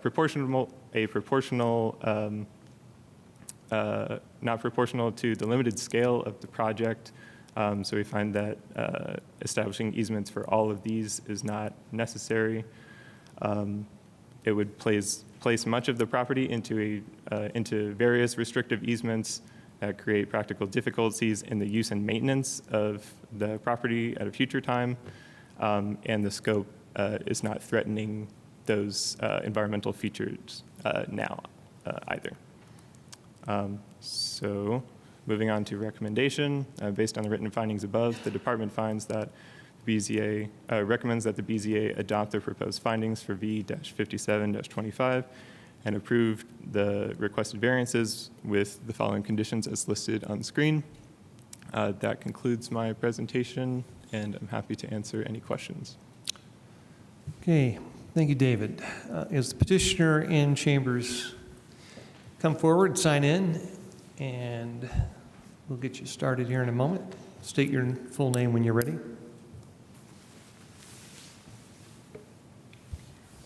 Hello, I'm Rebecca Swift. I'm the Operations and Development Division Director for City of Bloomington Parks and Recreation.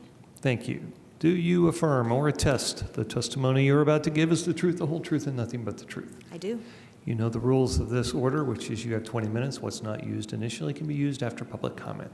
I definitely won't need 20 minutes, and I won't read word for word what I've put in my petitioner letter, but just here to make the case that you all know Parks and Recreation in the city is all about stewarding our natural resources. We don't do this lightly. We don't just go in there, start cutting trees and bulldozing down things. We're doing this in a very sustainable, very thoughtful approach. And so as our planning department has told you, some of this is unavoidable disturbance, but I do assure you that we will go in there and restore any disturbance around the riparian corridor, the karst-sensitive features, as well as just the steep slopes in general. As well as that was stated, this was pretty unavoidable. We did look at every other opportunity to come in different sections of Browns Woods. This was the most straightforward and reduced the amount of disturbance in other areas, including a much larger floodplain off of the railroad corridor. I did try to approach the railroad. I did try to approach NDOT. They're not as easy to work with either. So working with also notifying the apartment complexes on the north and south, east and west portion of Browns Woods. They have been notified of what's going on out here, and just to acknowledge again, what was the reason for this, the health and public safety concern. We were going in there trying to actively manage encampment that was torn down, that was no longer active anymore, but still the impact of that couldn't just be ignored either. We needed to be able to get equipment in there in order to do a cleanup. So again, I wish I could say I brought everybody on foot traffic, but that was just not possible here. So again, requesting a variance from the disturbance going in through the riparian buffers, the karst, the steep slopes, and for future easements when I go in and put in a permanent hiking trail. So I know I'm disturbing it, and another reason why this situation became what it is because it was a dense set of woods that nobody was able to get into. So this hiking trail will both be a benefit to the community and also for the park manager as well as our first responders. Happy to answer any questions. Okay, thank you. You'll withhold 18 minutes that you may use after public comments. At this point, are there any questions from the board to the staff or to the petitioner? I just have a quick question. And it's not so much about the technicalities of the variance, it's just what's the intended purpose here? I mean, you guys have had a management agreement for this land for a long time. Is the goal here to make some modest improvements to create more access and activity within the park for the general public, not just the Basswood residents? Absolutely correct. So it is a public park and will remain publicly accessible, and this trail, once it's all said and done with the cleanup operations, will become publicly available. That's great. And so it's an added, amenity to this property that, for the most part, has had none, other than being a protected green space. Great. Any other questions for the staff or the petitioner? Seeing none, we'll go to anyone in chambers from the public who would like to speak to this petition. Seeing none, anyone online who would like to address this petition as members of the public? Again, if there's anybody online, please use the raise hand function and we can recognize you, or send a message via chat. Not seeing anybody. Seeing none, we're back to the petitioner. Would you like to use any of your 18 minutes that remain to make any further statements, comments, or responses? No, thank you. Okay, thank you. That brings us back to the board for action, seeking a motion or further discussion. I'll provide a motion for V-57-25 to approve the requested variances with the conditions as stated in the staff report. I have a motion in front of the board. Do I have a second? Second. Any further discussion from the board members before this vote or comments for the record? Seeing none, I call the question. Ballard. Yes. Burrell. Yes. Fernandez. Yes. Kutsenko. Yes. Throckmorton. Yes. Thank you. Your petition passes. The petition is granted 5-0. Now, there is one piece of additional business before we adjourn tonight. I do want to just bring up something. I'm going to make a motion here, but I do want to draw attention to where this comes from. So from the City of Bloomington Board of Zoning Appeals Rules of Procedure, in Article 5, Section G, it reads, whenever a zoning petition is continued for 3 consecutive hearings, any further request for continuance requires a majority vote by the board. If the board denies such a request for continuance, the petition shall be treated as a denial unless the petitioner elects to formally withdraw the petition within 24 hours.